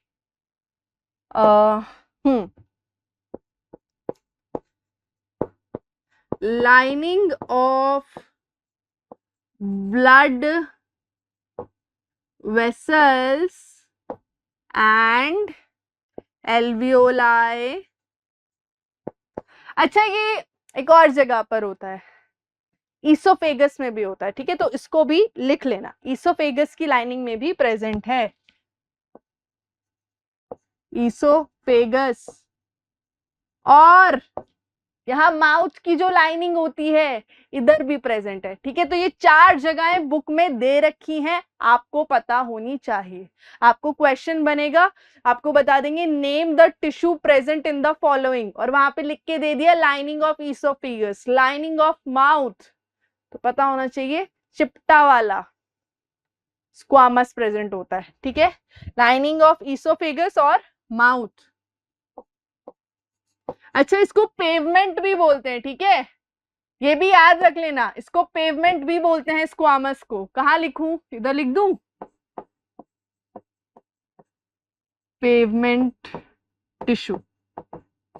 Pavement क्यों बोल रहे हैं, आपने देखा है ना फुटपाथ और पेवमेंट को, वहां चिपटी हुई सी टाइल्स लगी होती हैं, वैसी टाइल्स जैसे ये सेल दिखते हैं, इसीलिए इनको पेवमेंट टिश्यू भी बोल देते हैं। ये बात हो गई। अच्छा, इसमें थोड़ा सा आप अगर देखो ध्यान से, ऊपर सिर्फ एक ही लेयर दिखाई है, नीचे बहुत सारी लेयर्स दिखाई है, दिख रही हैं। ऊपर सिर्फ एक ही लेयर दिखाई है, नीचे बहुत सारी लेयर दिखाई है। तो यहाँ पे ये जो चीजें मेंशन मैंने करी है ना, यहाँ सब में ये ऊपर सिंगल लेयर है, जिसको सिंपल स्क्वामस एपिथेलियम बोल देते हैं। सिंपल क्यों बोल रही हूँ, क्योंकि एक ही लेयर है। अब इसको टफ बनाओ, इसकी बहुत सारी लेयर्स बना दो, यहाँ बहुत सारी लेयर्स बन गई। Now it will be called stratified squamous epithelium. कहां मिलेगा मैम, स्किन दिख रही है, स्किन, इसमें बहुत सारी लेयर्स हैं एपिथेलियम, स्क्वामस एपिथेलियम की। ठीक है, इसलिए जनरली आपने देखा हो, थोड़ा सा अगर मैं इसे स्क्रैच कर दूं तो डायरेक्ट खून नहीं आता है, थोड़ा व्हाइट व्हाइट हो जाता है, बट खून नहीं आता है ना। क्यों, क्योंकि जो कनेक्टिव टिश्यू है वो तो बहुत सारी लेयर्स के नीचे है ना। सो इसीलिए स्किन में आपको कौन सा देखने को मिलेगा, स्ट्रैटिफाइड स्क्वामस। ठीक है, ये स्ट्रैटिफाइड स्क्वामस कहां देखने को मिलेगा आपको, स्किन में मिलेगा। ठीक है, क्या हो गया है, ये आपको स्किन में देखने को मिल जाएगा स्ट्रैटिफाइड स्क्वामस। और बाकी ये जो लिखे कहा, ये इनमें कौन सा होगा, सिंपल स्क्वामस। खुद ही सोचो, डिफ्यूजन होना है, डिफ्यूजन के लिए क्या लगता है, सेमी परमिएबल मेम्ब्रेन लगती है। अब वो ये वाली मेम्ब्रेन के थ्रू इजीली डिफ्यूज होगा कि इस वाली मेम्ब्रेन के थ्रू होगा, सिंगल लेयर ऑफ सेल्स है उसके थ्रू इजीली डिफ्यूज होगा ना। इसीलिए जहां पर डिफ्यूजन होनी है, ट्रांसपोर्टेशन होना है इन जगहों पर, वहां पर सिंपल स्क्वामस है। जहां प्रोटेक्शन का काम देना है, है ना, जहाँ पे बैक्टीरिया, जहाँ पे माइक्रो ऑर्गेनिज्म से प्रोटेक्ट करना है, इंजरी से प्रोटेक्ट करना है, वहां काफी सारी लेयर्स लगेंगी, तो वहां स्ट्रैटिफाइड स्क्वामस एपिथेलियम होता है। नेक्स्ट पे चलेंगे कलमनार। पिलर लाइक सेल्स दिखते हैं यहाँ पे आपको, कैसे दिखते हैं? Pillar like sales. फंक्शन की बात करेंगे, क्या है यार इरिटेट कर रहा है। फंक्शन की बात करेंगे तो यहां पर बच्चों फंक्शन होता है secretion and absorption, secretion and absorption. तो जहां पर भी कोई चीज सिक्रीट होनी है या अब्जॉर्ब होना है, वहां पर कौन सा मिलेगा आपको?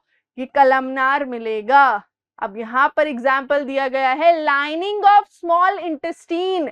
आप जानते हो स्मॉल इंटेस्टीन की लाइनिंग में तो ग्लैंड्स प्रेजेंट होते हैं, वहां पे सिक्रीशन होता है, तो डेफिनेटली वहां पे कलमनार होगा, है ना। एंड देन दूसरा एग्जाम्पल आपको दिया है, उसको डिस्कस करते हैं, पहले ये लिख लो, lining of small intestine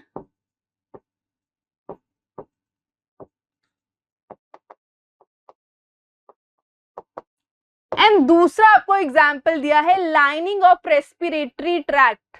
यहां पर जो रेस्पिरेटरी ट्रैक्ट होती है उसकी लाइनिंग भी, बट वहां पर एक स्लाइट मॉडिफिकेशन है। पहले एग्जाम्पल लिख दूं, lining of small intestine and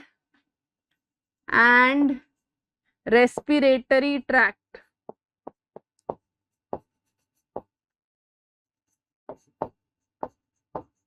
ठीक है, ये लिख दिया। अब देखो जो स्मॉल इंटेस्टीन है वहां पे तो ये नॉर्मल से आपको कॉलमनार मिल जाएंगे, पिलर लाइक, है ना। बट ये जो रेस्पिरेटरी ट्रैक्ट होती है बेटा, यहाँ पे थोड़ा सा मॉडिफिकेशन ये कि यहाँ पर आपको ये सिलिएटेड मिलते हैं।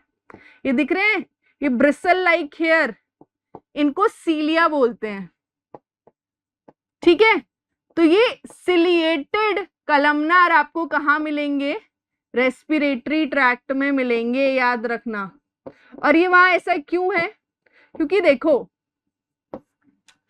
देखो जब आपने रेस्पिरेटरी ट्रैक्ट से एयर को इनहेल करना है ना, तो उसके साथ एयर को डायरेक्शन भी तो चाहिए ना, उसको बताना, पाथ बताना बेसिकली कि किस तरफ को उसे मूव करना है। तो ये जो सीलिया है वो हेल्प करती है एयर को डायरेक्शन देने में, गाइड करने में, ठीक है। सो कलमनार में हमने क्या पढ़ा? एक तो नॉर्मल सा कलमनार जो आपको सिक्रीशन और अब्जॉर्प्शन उसका फंक्शन है, तो इसीलिए लाइनिंग ऑफ स्मॉल इंटेस्टीन में मिल जाता है। एंड दूसरा आपको जो मॉडिफिकेशन मिल रहा है सिलिएटेड कलमनार, ये कहाँ मिलेगा? इस रेस्पिरेटरी ट्रैक्ट में, ताकि एयर को गाइड कर सके, ठीक है, उसको चैनलाइज कर सके। ये बात हो गई। और कुछ बचा है कलमनार में? नहीं। नेक्स्ट वाले पे चलो। नेक्स्ट इज क्यूबॉइडल, नाम से समझ रहे हो क्यूबॉइड शेप का है। इसमें बस याद रखो मैकेनिकल स्ट्रेंथ ये प्रोवाइड करता है। क्या? मैकेनिकल स्ट्रेंथ ये प्रोवाइड करता है।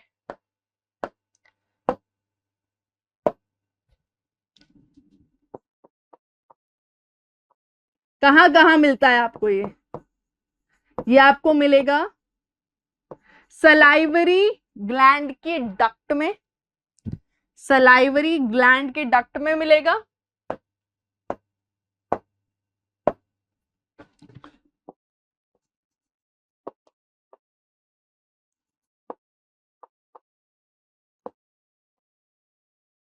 और किडनी ट्यूब्यूल्स में मिलेगा, ठीक है। और कहां मिलेगा? किडनी ट्यूब्यूल्स में मिलेगा। मैकेनिकल स्ट्रेंथ का काम कर रहा है, स्ट्रेंथ प्रोवाइड करता है, इसीलिए इन्हीं दो जगह पे आपको मिलेगा, ठीक है। अच्छा, यहाँ लाइनिंग ऑफ किडनी ट्यूब्यूल्स है।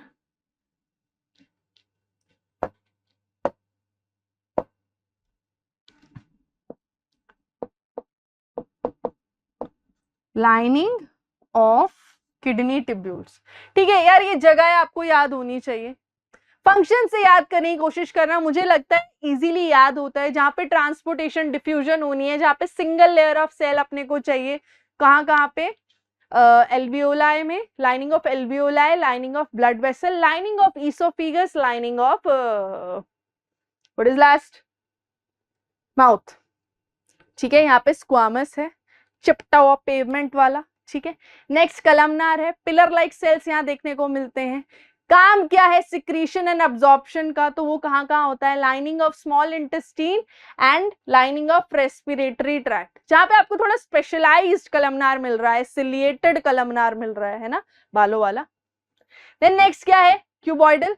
क्यूबॉइडल में क्यूब शेप के आपको सेल्स दिखेंगे, मैकेनिकल स्ट्रेंथ प्रोवाइड करते हैं। दो ही जगह है, एक तो किडनी टिब्यूल्स में मिल जाएगा, lining of kidney tubules and duct of salivary gland. ठीक है, ये हो गए पिलर लाइक, यहां मेंशन कर दूं क्या? Cube like, cube. तो यहां पर एपिथेलियल टिश्यू हमने खत्म कर दिया है। नेक्स्ट आ जाते हैं कनेक्टिव टिश्यू में, जो बॉडी के डिफरेंट पार्ट्स को कनेक्ट करते हैं ना।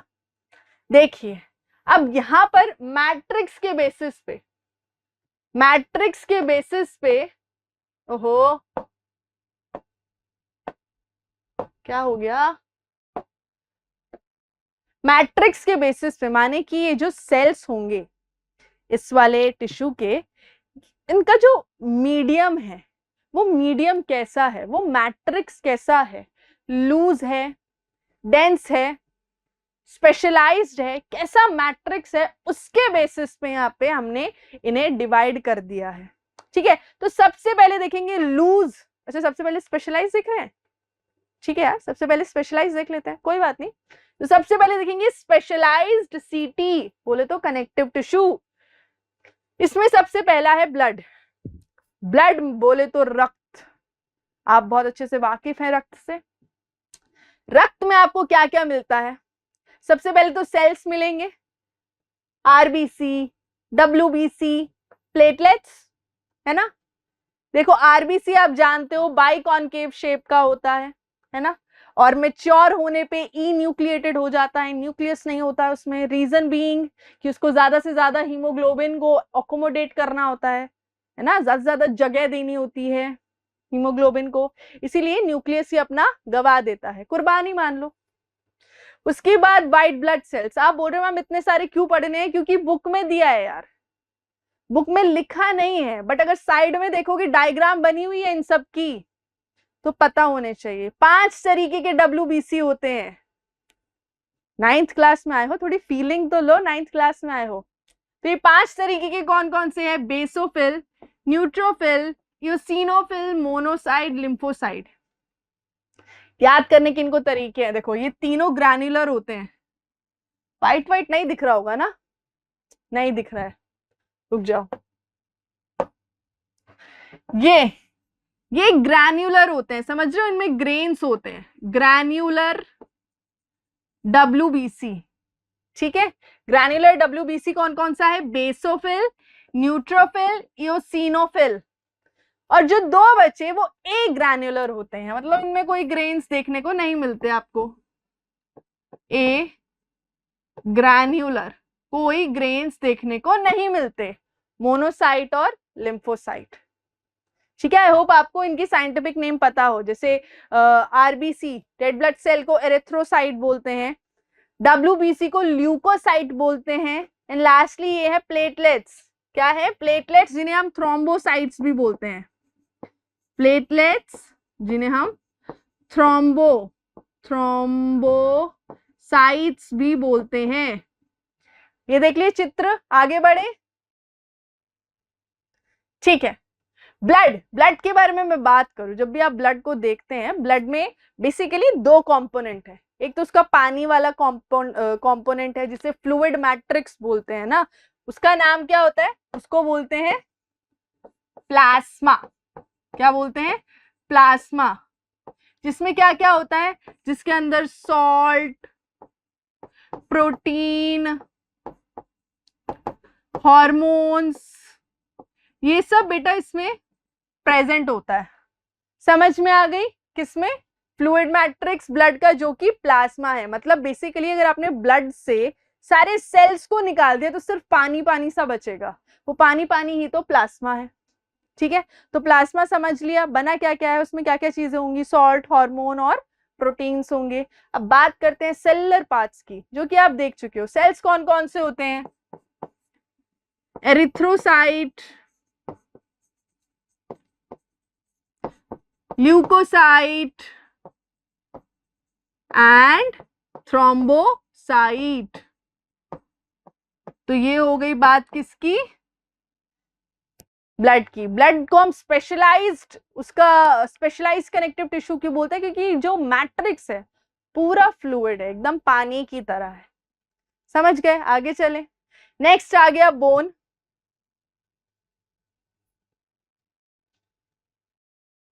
ये डायग्राम देखो सबसे पहले, ये पूरा बोन का डायग्राम है। इसमें ये जो एक पार्ट है, इस एक पार्ट को हमने यहां निकाल के ऐसे देख लिया है, ठीक है। मैमेलियन बोन का एक करेक्टरिस्टिक फीचर होता है, समझ रहे हो? मैमल्स की जो बोन होती है ना, हम भी मैमल्स ही हैं, मैमल्स की जो बोन होती है उसका एक करेक्टरिस्टिक फीचर होता है, उसको बोलते हैं हैवर्शियन कनाल। क्या बोलते हैं? कहाँ लिख दें? यहां लिख दें, हैवर्शियन कनाल, जो आपकी बुक में डायग्राम में दिया गया है। ये रही बेटा वो, ये कनाल, ये रही वो कनाल। इस कैनाल में क्या क्या पास होता है? इस कैनाल में लिम्फेटिक वेसल है, आर्टरी है, वेन है और नर्व है। तो आप देखोगे बोन में ऐसे बहुत सारे मिलेंगे आपको, सब में ये सेंट्रल कैनाल होगी, जिसे हैवर्शियन कनाल बोलते हैं, जिसके अंदर ये चारों चीजें पास होती हैं, ठीक है। और यहाँ पे सेल्स जो है, बोन के सेल्स जो हैं, उन्हें ऑस्टियोसाइट बोलते हैं। बोन सेल, जो भी सेल है ना उसको साइट बोल देते हैं, ल्यूकोसाइट, एरिथ्रोसाइट, थ्रोम्बोसाइट, ऑस्टियोसाइट, है ना। सो ऑस्टियोसाइट क्या है? बोन का सेल है। कहाँ है ये? यहाँ है, इधर। अब ये जो यहाँ पे बोन का सेल है, स्पेशल बात क्या है? डायरेक्ट कांटेक्ट में नहीं है मैट्रिक्स के। जहां पे मैट्रिक्स है उसके डायरेक्ट कांटेक्ट में नहीं है, एक लैक्यूना में बंद होता है सेल। समझ में आ गई? तो इस तरीके से है, देख लो। ये हमने डिस्कस कर लिया सेंट्रल कैनाल, ये इसका मैट्रिक्स है। ऑस्टियोब्लास्ट, ये बनाता है बोन सेल्स को, ये बनाता है बोन सेल्स को, और ये डिस्ट्रॉय करता है बोन सेल्स को, ताकि समझ रहे हो एक बैलेंस रहे, बनते भी रहे और डिस्ट्रॉय भी होते रहे। जिनकी एज हो गई है, जो पुराने हो गए हैं, वो डिस्ट्रॉय भी होते रहे, तो एक बैलेंस बना रहे, इसीलिए ऑस्टियोब्लास्ट और ऑस्टियोक्लास्ट। समझ में आ रहा है? ये बोन को हमने अच्छे से देखा, समझ में आ गई ना? बोन को हमने अच्छे से देखा। अच्छा, बोन के कुछ कैरेक्टरिस्टिक फीचर आप देख लो। बोन के बारे में आप जानते हो, it form the framework that support body, बचपन से पढ़ रहे हैं, ये अपने को पता है, स्केलेटल सिस्टम, है ना। नेक्स्ट, जो मैट्रिक्स होता है बेटा, याद रखना, जो मैट्रिक्स है बोन का, वो बहुत स्ट्रांग होता है, नॉन फ्लेक्सिबल होता है। तभी तो हम बोन को ऐसे ऐसे मतलब बेंड नहीं कर सकते। क्यों बेंड नहीं कर सकते? मैट्रिक्स बहुत स्ट्रांग है और नॉन फ्लेक्सिबल है। जो ऑस्टियोसाइट्स होते हैं, बोन के जो सेल्स होते हैं, ये बोन के जो बेटा सेल्स होते हैं, they are embedded in hard matrix, ठीक है, जो कि किसका बना है? कैल्शियम और फोस्फोरस का। इसीलिए बोलते हैं, चाहते हो अगर बोन्स स्ट्रांग रहे तो कैल्शियम और फोस्फोरस अच्छी मात्रा में कंज्यूम करो। समझ गए? आगे चलेंगे। नेक्स्ट इज कार्टिलेज, ठीक है। कार्टिलेज, इसके सेल्स को कॉन्ड्रोकाइट्स कहते हैं। देखो ये रहा एक सेल, इसके सेल्स को कॉन्ड्रोकाइट कहते हैं। ये सब इंफॉर्मेशन बुक में गिवन है, भले लिखी नहीं है बट डायग्राम्स में दी हुई है, और अगर डायग्राम्स में दी गई है तो एक्सपेक्ट करते हैं कि पता होना चाहिए आपको, इसीलिए पढ़ रहे हैं हम लोग, ठीक है। तो कॉन्ड्रोसाइट्स। अब कार्टिलेज की बात करें तो देखो ये फीचर्स अपने को याद रखने हैं कि वाइडली स्पेस्ड सेल है। देखो ना सेल्स कितनी दूर है, एक सेल ये रहा, एक सेल ये रहा, एक ये रहा, ये रहा, तो अच्छी खासी स्पेस है सेल्स के बीच में। मैट्रिक्स बना है प्रोटीन और शुगर का। मुझे आज भी एक क्वेश्चन याद है जहां पर अलग अलग कनेक्टिव टिश्यू दे दिए और उनकी मैट्रिक्स की प्रॉपर्टीज दे दी कि हार्ड मैट्रिक्स है, लिटिल मैट्रिक्स है या matrix composed of sugar and proteins है, मैचिंग करनी थी। तो मैचिंग में क्वेश्चंस आ जाते हैं ये, इसीलिए यहाँ जो इन्फॉर्मेशन दी गई है ना उसे याद रखो। कार्टिलेज के केस में जो मैट्रिक्स है किसका बना है, प्रोटीन्स एंड शुगर्स का बना है।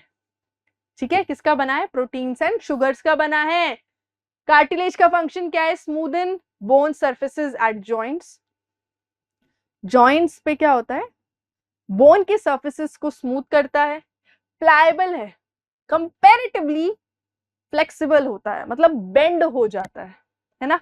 कहाँ कहाँ प्रेजेंट है, नोज, ये देखो ऊपर तो हड्डी होती है, ऊपर बोन है, ये नीचे, ये दिख रहा है, ये नीचे दिस इज कार्टिलेज, ऊपर तो बोन है?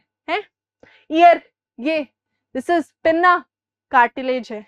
Trachea cartilage, लैरिंग्स cartilage. ठीक है, समझ में आ गई है, तो यहां पर कार्टिलेज प्रेजेंट है। Next is lymph. लिम्फ में बच्चे कंफ्यूज रहते हैं, क्या है मैम लिम्फ, क्या है मैम लिम्फ। वैसे बुक में नहीं दिया गया है लिम्फ के बारे में, but still it's a connective tissue, आपको पता होना चाहिए। देखो लिम्फ क्या करता है, समझना है यहाँ पे। ये मेरा ब्लड वेसल है, ठीक है, ये मेरा ब्लड वेसल है, मैं लिख देती हूँ उधर, ब्लड वेसल है। इस ब्लड वेसल में ब्लड बह रहा होगा, बट क्योंकि ब्लड वेसल की जो वॉल है ना उसमें कुछ छेद होते हैं, उन छेद से कभी कभी कुछ ब्लड का हिस्सा निकल के बाहर आ जाता है। अब यहाँ पर ये टिश्यूज हैं, ठीक है, यहाँ पे ये टिश्यूज हैं, यहाँ पर ये जो ब्लड वेसल से बाहर निकला है कुछ हिस्सा, ठीक है, वो यहाँ पर जमा हो जाएगा। इसको बोलते हैं इंटरस्टिशियल फ्लूइड, इंटरस्टिशियल फ्लूइड या फिर टिश्यू फ्लूइड, टिश्यू फ्लूइड बोलते हैं इसको। ये यहां पर जमा हो जाएगा, इधर इस तरीके से जमा हो जाता है। अब इस तरीके से जमा होना खतरनाक है, बीमारी हो जाती है। सेल्स के पास कभी भी पानी इकट्ठा नहीं रहना चाहिए, है ना। तो अब क्या होता है, यहीं साइड में एक लिम्फ वेसल चल रही होती है, लिम्फ वेसल चल रही होती है। अब ये जो एक्स्ट्रा फ्लूइड है ना बेटा, जो सेल्स के पास इकट्ठा हुआ है, ये वापस इस लिम्फ वेसल में आ जाता है। कहा, इस लिम्फ वेसल में आ जाता है। आगे चल के ये लिम्फ वेसल कनेक्ट होती है ब्लड से, ब्लड वेसल से कनेक्ट होती है। तो क्या हुआ, दोबारा से ये जो फ्लूइड है ब्लड में वापस चला गया ना। तो ये क्या करता है lymph, it basically drains excess tissue fluid in blood. जो एक्सेस टिश्यू फ्लूइड इकट्ठा हो गया था ना, उसको दोबारा वापसी ब्लड में भेजती है। ठीक, दूसरी चीज, अब ये बना किस चीज का, ये जो लिम्फ है या ये जो टिश्यू फ्लूइड है, इसमें था क्या क्या, प्रोटीन, सॉल्ट्स, हॉर्मोन्स, ये सब इसमें प्रेजेंट था। ठीक है, तो ये बात हो गई लिम्फ की। जैसे आपके पूरे बॉडी में ब्लड वेसल का नेटवर्क होता है, ऐसे ही आपकी बॉडी में लिम्फ वेसल का भी पूरा नेटवर्क होता है, जिसे हम लिम्फेटिक सिस्टम बोलते हैं। क्या बोलते हैं, लिम्फेटिक सिस्टम बोलते हैं।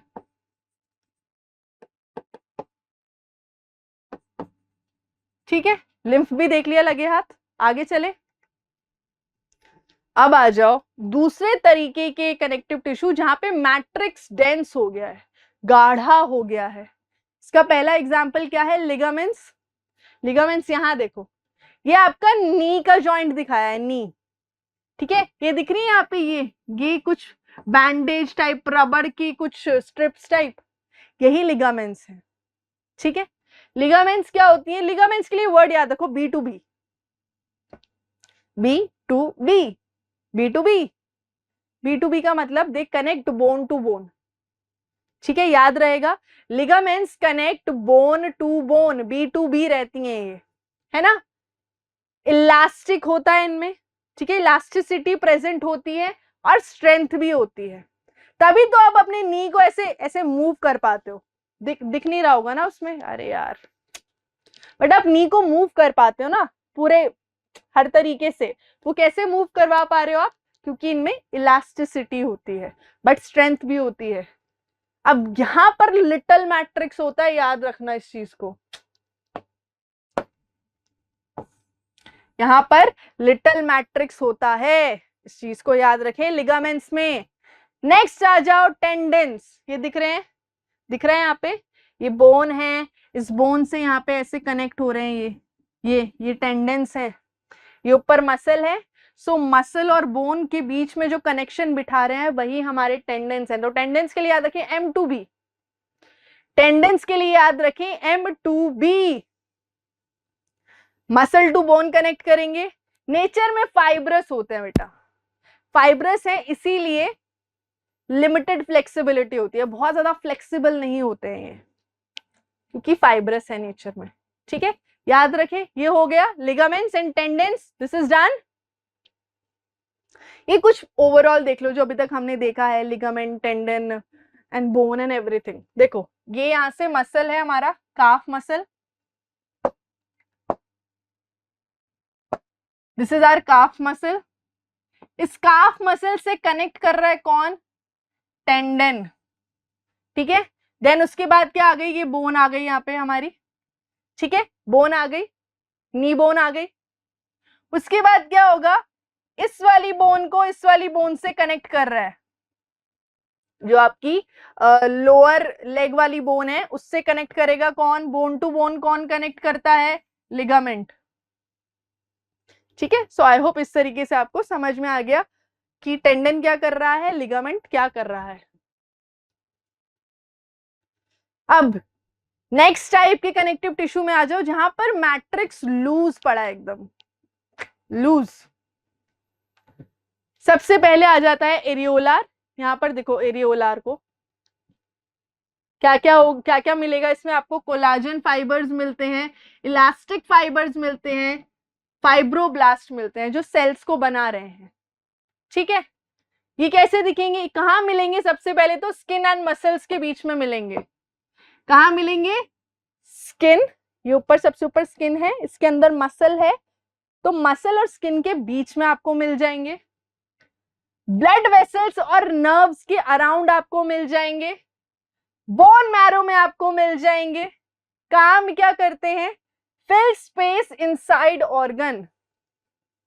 बॉडी के अंदर अलग अलग ऑर्गन्स है ना, किडनीज हैं, लंग्स हैं, स्टमक है, लिवर है, बीच में कुछ स्पेसेस भी होती है, तो उन स्पेसेस को फिल करते हैं एरियोलार टिश्यू। ठीक है, और टिश्यूज को रिपेयर भी करते हैं। नेक्स्ट क्या है, एडिपोस। ये देख सकते हो आप, ये एडिपोस टिश्यू का है। ये दोनों क्या थे, ये दोनों हमारे एरियोलार थे, एरियोलार। एयर से याद रखो इसको, एरियोलार को, तो आप याद रखोगे एयर फिल करते हैं, स्पेस फिल करते हैं, एरियोलार। नेक्स्ट ये वाला कौन सा है, एडिपोस टिश्यू है। इसमें आपको ये सेल्स दिख रहे हैं ऐसे, इन सेल्स के बीच में काफी बड़े बड़े फैट ग्लोब्यूल्स होते हैं।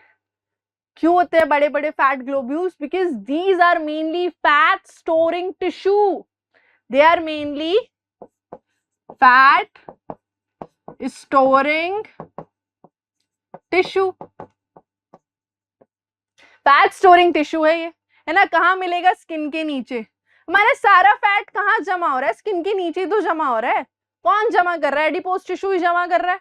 ठीक है, तो found below the skin between internal organs. ठीक है, जैसे एरियोलार टिश्यू भी इंटरनल ऑर्गन्स के अराउंड मिलता है, ये भी बिटवीन इंटरनल ऑर्गन्स आपको मिल जाता है। ठीक है, सेल्स, इन सेल्स में बड़े बड़े फैट ग्लोब्यूल्स होते हैं, बिकॉज ये मेनली फैट को स्टोर करते हैं। अब क्योंकि इन सेल्स में फैट प्रेजेंट होता है, तो ये जो टिश्यू है इंसुलेटर का काम भी करते हैं। आप जानते हो फैट से गर्मी मिलती है ना। सो दिस इज इट जी। यहां पर खत्म हो गए हमारे क्या, कनेक्टिव टिश्यू खत्म हो गए, समाप्त कर लिए हमने। अब बढ़ते हैं मस्कुलर टिश्यू की ओर। सो आर यू रेडी, नहीं भी हो तो भी पढ़ना ही पड़ेगा, तो पढ़ लो यार। सबसे पहला क्या है, सबसे पहला तो फ्लो चार्ट है यार। देखो मस्कुलर टिश्यू में भी डिवीजन है, बट किस बेसिस पर है, यहाँ पर on the basis of function. अलग अलग काम कर रहे हैं, इसीलिए अलग अलग मस्कुलर टिश्यू है। स्केलेटल, नाम से समझ जाओ, बोन से जुड़ा है, बोन की मूवमेंट कराता है। तो बोन के पास जो भी मसल है, skeletal muscle. Smooth muscle internal organs में ना यही वाला मसल है, ठीक है। जितना जो भी आपका ईसोफेगस है, स्टमक है, यूटरस है, यूरिनरी ब्लैडर है, इन सब में ये स्मूथ मसल प्रेजेंट है, ठीक है। कार्डियक, नाम से समझ जाओ, हार्ट में जो मसल प्रेजेंट है वो कार्डियक मसल्स हैं, ठीक है। अब ये जो दो मसल्स होते हैं ना बच्चे, ये इनवॉलेंट्री है, आपके कंट्रोल में कतई नहीं है। सिर्फ ये वाला जो बोन से कनेक्टेड है ये आपके कंट्रोल में है, वॉलेंट्री है। इनको एक एक करके देख ले, आप देख ले एक एक करके। चलो, तो सबसे पहले कौन सा आ गया, स्केलेटल मसल आ गया। अब यहां आपको क्या चीज ऑब्जर्व करनी है, कुछ बैंड्स इसमें देख पा रहे हो यहाँ पर, ये डार्क बैंड, ये डार्क बैंड, ये डार्क बैंड, डार्क बैंड, और इनके बीच में कुछ लाइट बैंड्स भी ऑब्जर्व कर पा रहे हो इधर, ये देखो यहां पर भी दिख रहे हैं। इनको बोलते हैं स्ट्रिएशंस। ये जो ऑल्टरनेट लाइट डार्क ये सब ऐसे बैंड्स चल रहे हैं, इनको बोलते हैं स्ट्रिएशंस। क्या बोलते हैं इन्हें, स्ट्रिएशंस। तो क्योंकि स्केलेटल मसल में आपको स्ट्रिएशंस देखने को मिलती है, ऑल्टरनेटिव डार्क लाइट बैंड देखने को मिलता है, इसीलिए इसको स्ट्रिएटेड मसल भी बोल देते हैं, स्ट्रिएटेड मसल भी बोल देते हैं, ठीक है। स्ट्रिएशंस होती हैं इसमें, और क्या होता है, ये वॉलेंट्री होते हैं, पूरे तरीके से आपके कंट्रोल में है, ठीक है, पूरे तरीके से वॉलेंट्री है, आपके कंट्रोल में है। कहां प्रेजेंट होते हैं, लिम्स में, लिम्स को मूव करना है मुझे, है ना, तो कहां प्रेजेंट है, लिम्स में प्रेजेंट है। जहां भी आप मूवमेंट करना चाहते हो और कर पा रहे हो जिस भी पार्ट की, वहां पर ये स्केलेटल मसल्स आपको देखने को मिलेंगे। और क्या फीचर्स हैं इसके, आपको याद रखना है, दे आर मल्टी न्यूक्लिएट, जो इसका सबसे ना खतरनाक फीचर है, जो बाकी दो में नहीं मिलेगा। देख रहे हो यहाँ पे कितने सारे न्यूक्लियस है, nucleus nucleus nucleus nucleus nucleus, मतलब एक ही सेल में बहुत सारे न्यूक्लियस का मिल जाना मल्टी न्यूक्लिएट कंडीशन होती है। तो ये सिर्फ एक्सक्लूसिवली स्केलेटल मसल के सेल्स में मिलेगा, स्मूथ में नहीं है, कार्डियक में नहीं है, ठीक है। बाकी क्या है, बाकी इसकी शेप है, सिलेंड्रिकल शेप है इसकी,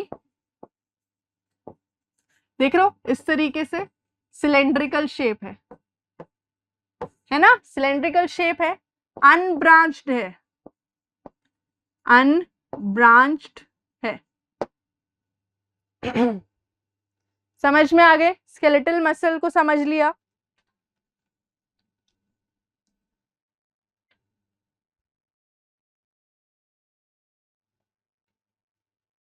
आगे चलेंगे, नेक्स्ट आ गया स्मूथ मसल। नाम से ही समझो एकदम स्मूथ है, एकदम स्मूथ से दिख रहे हैं, यहाँ पे कोई स्ट्रिएशन नहीं दिखेगी बेटा, कोई स्ट्रिएशन नहीं दिखेगी, नॉन स्ट्रिएटेड होते हैं ये, यहाँ कोई ऑल्टरनेटिव डार्क लाइट बैंड नहीं दिखता है, नॉन स्ट्रिएटेड मसल्स हैं, इनवॉलेंट्री है। पीछे वाले क्या थे, वॉलेंट्री थे, ये इनवॉलेंट्री है, तो लिख लेंगे इसको non striated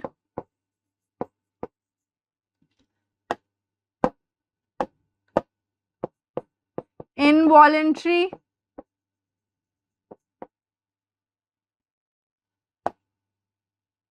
characteristic feature, spindle shape होता है इसका सेल, स्पिंडल शेप, स्पिंडल बोले तो कैसा, इस तरीके से दिखेगा, जो आपको पॉइंटेड होता है, इस तरीके का सेल होता है इसका, स्पिंडल शेप का, ठीक है। तो ये अलग चीज है, जब आप स्केलेटल मसल में देखते हो, जब आप स्मूथ में देखते हो, दोनों में सिलेंड्रिकल शेप है, सिर्फ इसमें स्पिंडल शेप है, या उसे फ्यूजी फॉर्म भी बोलते हैं, लिख देती हूँ, फ्यूसी फॉर्म। और क्या फीचर्स है इसके? ये बच्चों यूनी न्यूक्लिएट है, एक सेल में एक ही न्यूक्लियस मिलेगा एंड अनब्रांच्ड, ठीक है, अनब्रांच्ड है।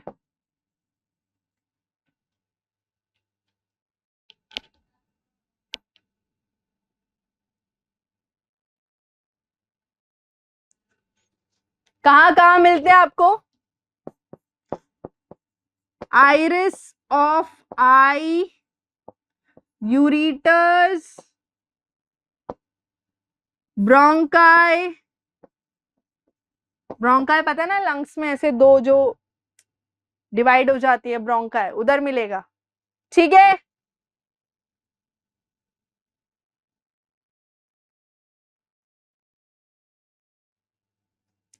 तो इतना ही था स्मूथ मसल्स के बारे में।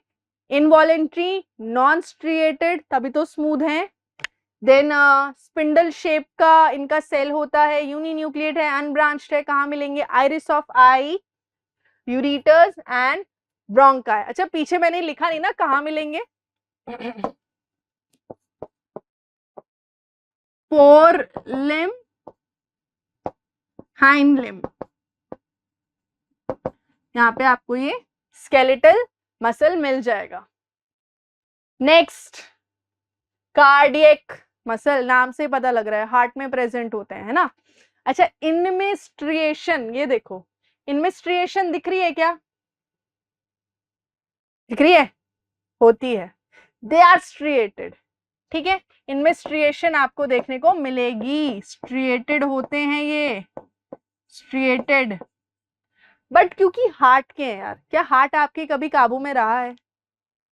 दिल की बात नहीं कर रही हूं मैं, हार्ट की बात कर रही हूँ। हार्ट आपके काबू में रहा है? आपके अकॉर्डिंग बीट करता है क्या? नहीं ना। So this is again involuntary in nature, involuntary in nature. Involuntary होता है, कंट्रोल में नहीं है। फीचर्स, इसकी स्पेशल फीचर की बात करूं जो बाकियों से इसे अलग करता है, वो क्या है कि यार ये ना ब्रांच्ड होते हैं, इसके जो सेल्स आप देखोगे ना ब्रांच्ड होते हैं। यहाँ पे रुको मैं कोशिश करती हूँ, देखो यहाँ देखो, ऐसे जा रहा था, ऐसे जा रहा था, यहाँ पे ब्रांचिंग हो गई, देखो यहाँ पे ब्रांचिंग हो गई, देखो। तो इस तरीके से आपको ब्रांचिंग इसमें देखने को मिलेगी, ब्रांच्ड होते हैं ये इसका अलग फीचर है, करेक्टरिस्टिक फीचर है। बाकी दो सेम सेम से कि ये भी यूनी न्यूक्लिएट होता है, और जो शेप होती है इसके सेल्स की मैंने पहले आपको बता चुकी हूँ, सिलेंड्रिकल है, सिलेंड्रिकल शेप इसकी हो गई। कहां मिलेगा? Found exclusively in heart, exclusively in heart, ठीक है। ये हो गया। यहाँ पर हमने हमारे मस्कुलर टिश्यू को भी खत्म कर लिया और अब हम आ चुके हैं नर्वस टिश्यू पर, ठीक है। नर्वस टिश्यू को देख लेंगे। नर्वस टिश्यू में सिर्फ न्यूरॉन देखना है तो देख के खत्म करते हैं, छुट्टी करते हैं इसकी। देखो इस तरीके से न्यूरॉन दिखता है। जिन्हें ब्लैक में पिक्चर्स अच्छी लगती है वो ये देख लें, जिन्हें व्हाइट में पिक्चर्स अच्छी लगती है ये देख लें। मैंने किसी के लिए कोई भेदभाव नहीं किया है, मैंने दोनों के लिए पिक्चर्स लगा दी हैं। एनीवेज यहाँ पर देखेंगे हम क्या क्या। सबसे पहले तो इसके पार्ट्स होते हैं, देखो न्यूरॉन के पार्ट्स क्या क्या है। सबसे पहले ये दिख रही है, ये प्रोसेस दिख रही है आपको, ये इनको बोलते हैं बच्चे डेंड्राइट्स, डेंड्राइट्स। इधर भी ये सेम चीज है, डेंड्राइट्स। देन डेंड्राइट्स के बाद ये दिख रहा होगा बीच वाला हिस्सा आपको, this is called beta cell body. क्या बोलते हैं इसको?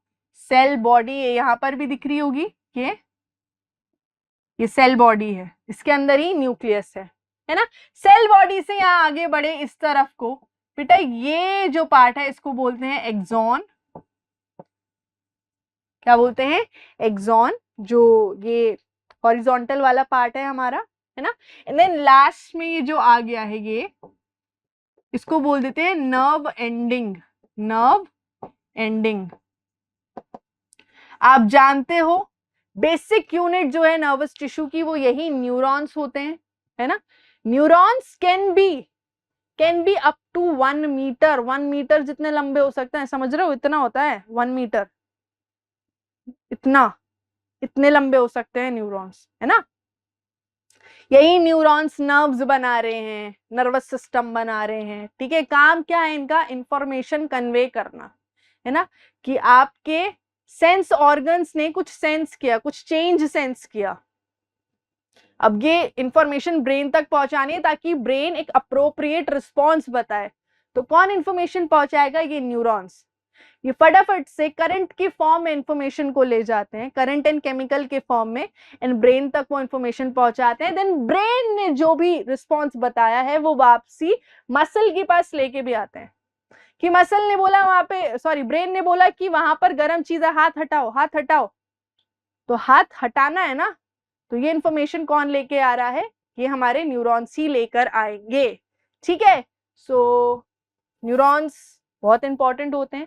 अच्छा, इनमें ये चीज है, सेल डिवीजन नहीं होती है, इनमें डिवाइड नहीं करते हैं, हार्ट के सेल्स और ये न्यूरॉन्स, कोई सेल डिवीजन नहीं होती है इनमें बच्चों।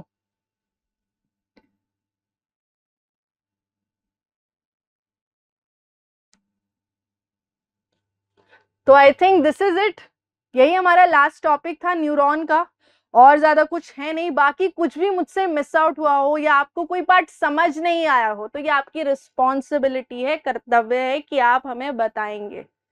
आप बहुत अच्छे से जानते हैं, मैं आपके कमेंट्स देखती हूँ, ठीक है। और अच्छा लगता है, जैसे लास्ट वीडियो में मुझे बच्चों ने बताया कोई लखनऊ से वीडियो देख रहा है, कोई दरभंगा से वीडियो देख रहा है, तो आप भी बताइएगा, अगर आपने वीडियो एंड तक देखी है तो प्लीज बताइएगा कि आप इंडिया के किस कोने से ये वीडियो देख रहे हैं।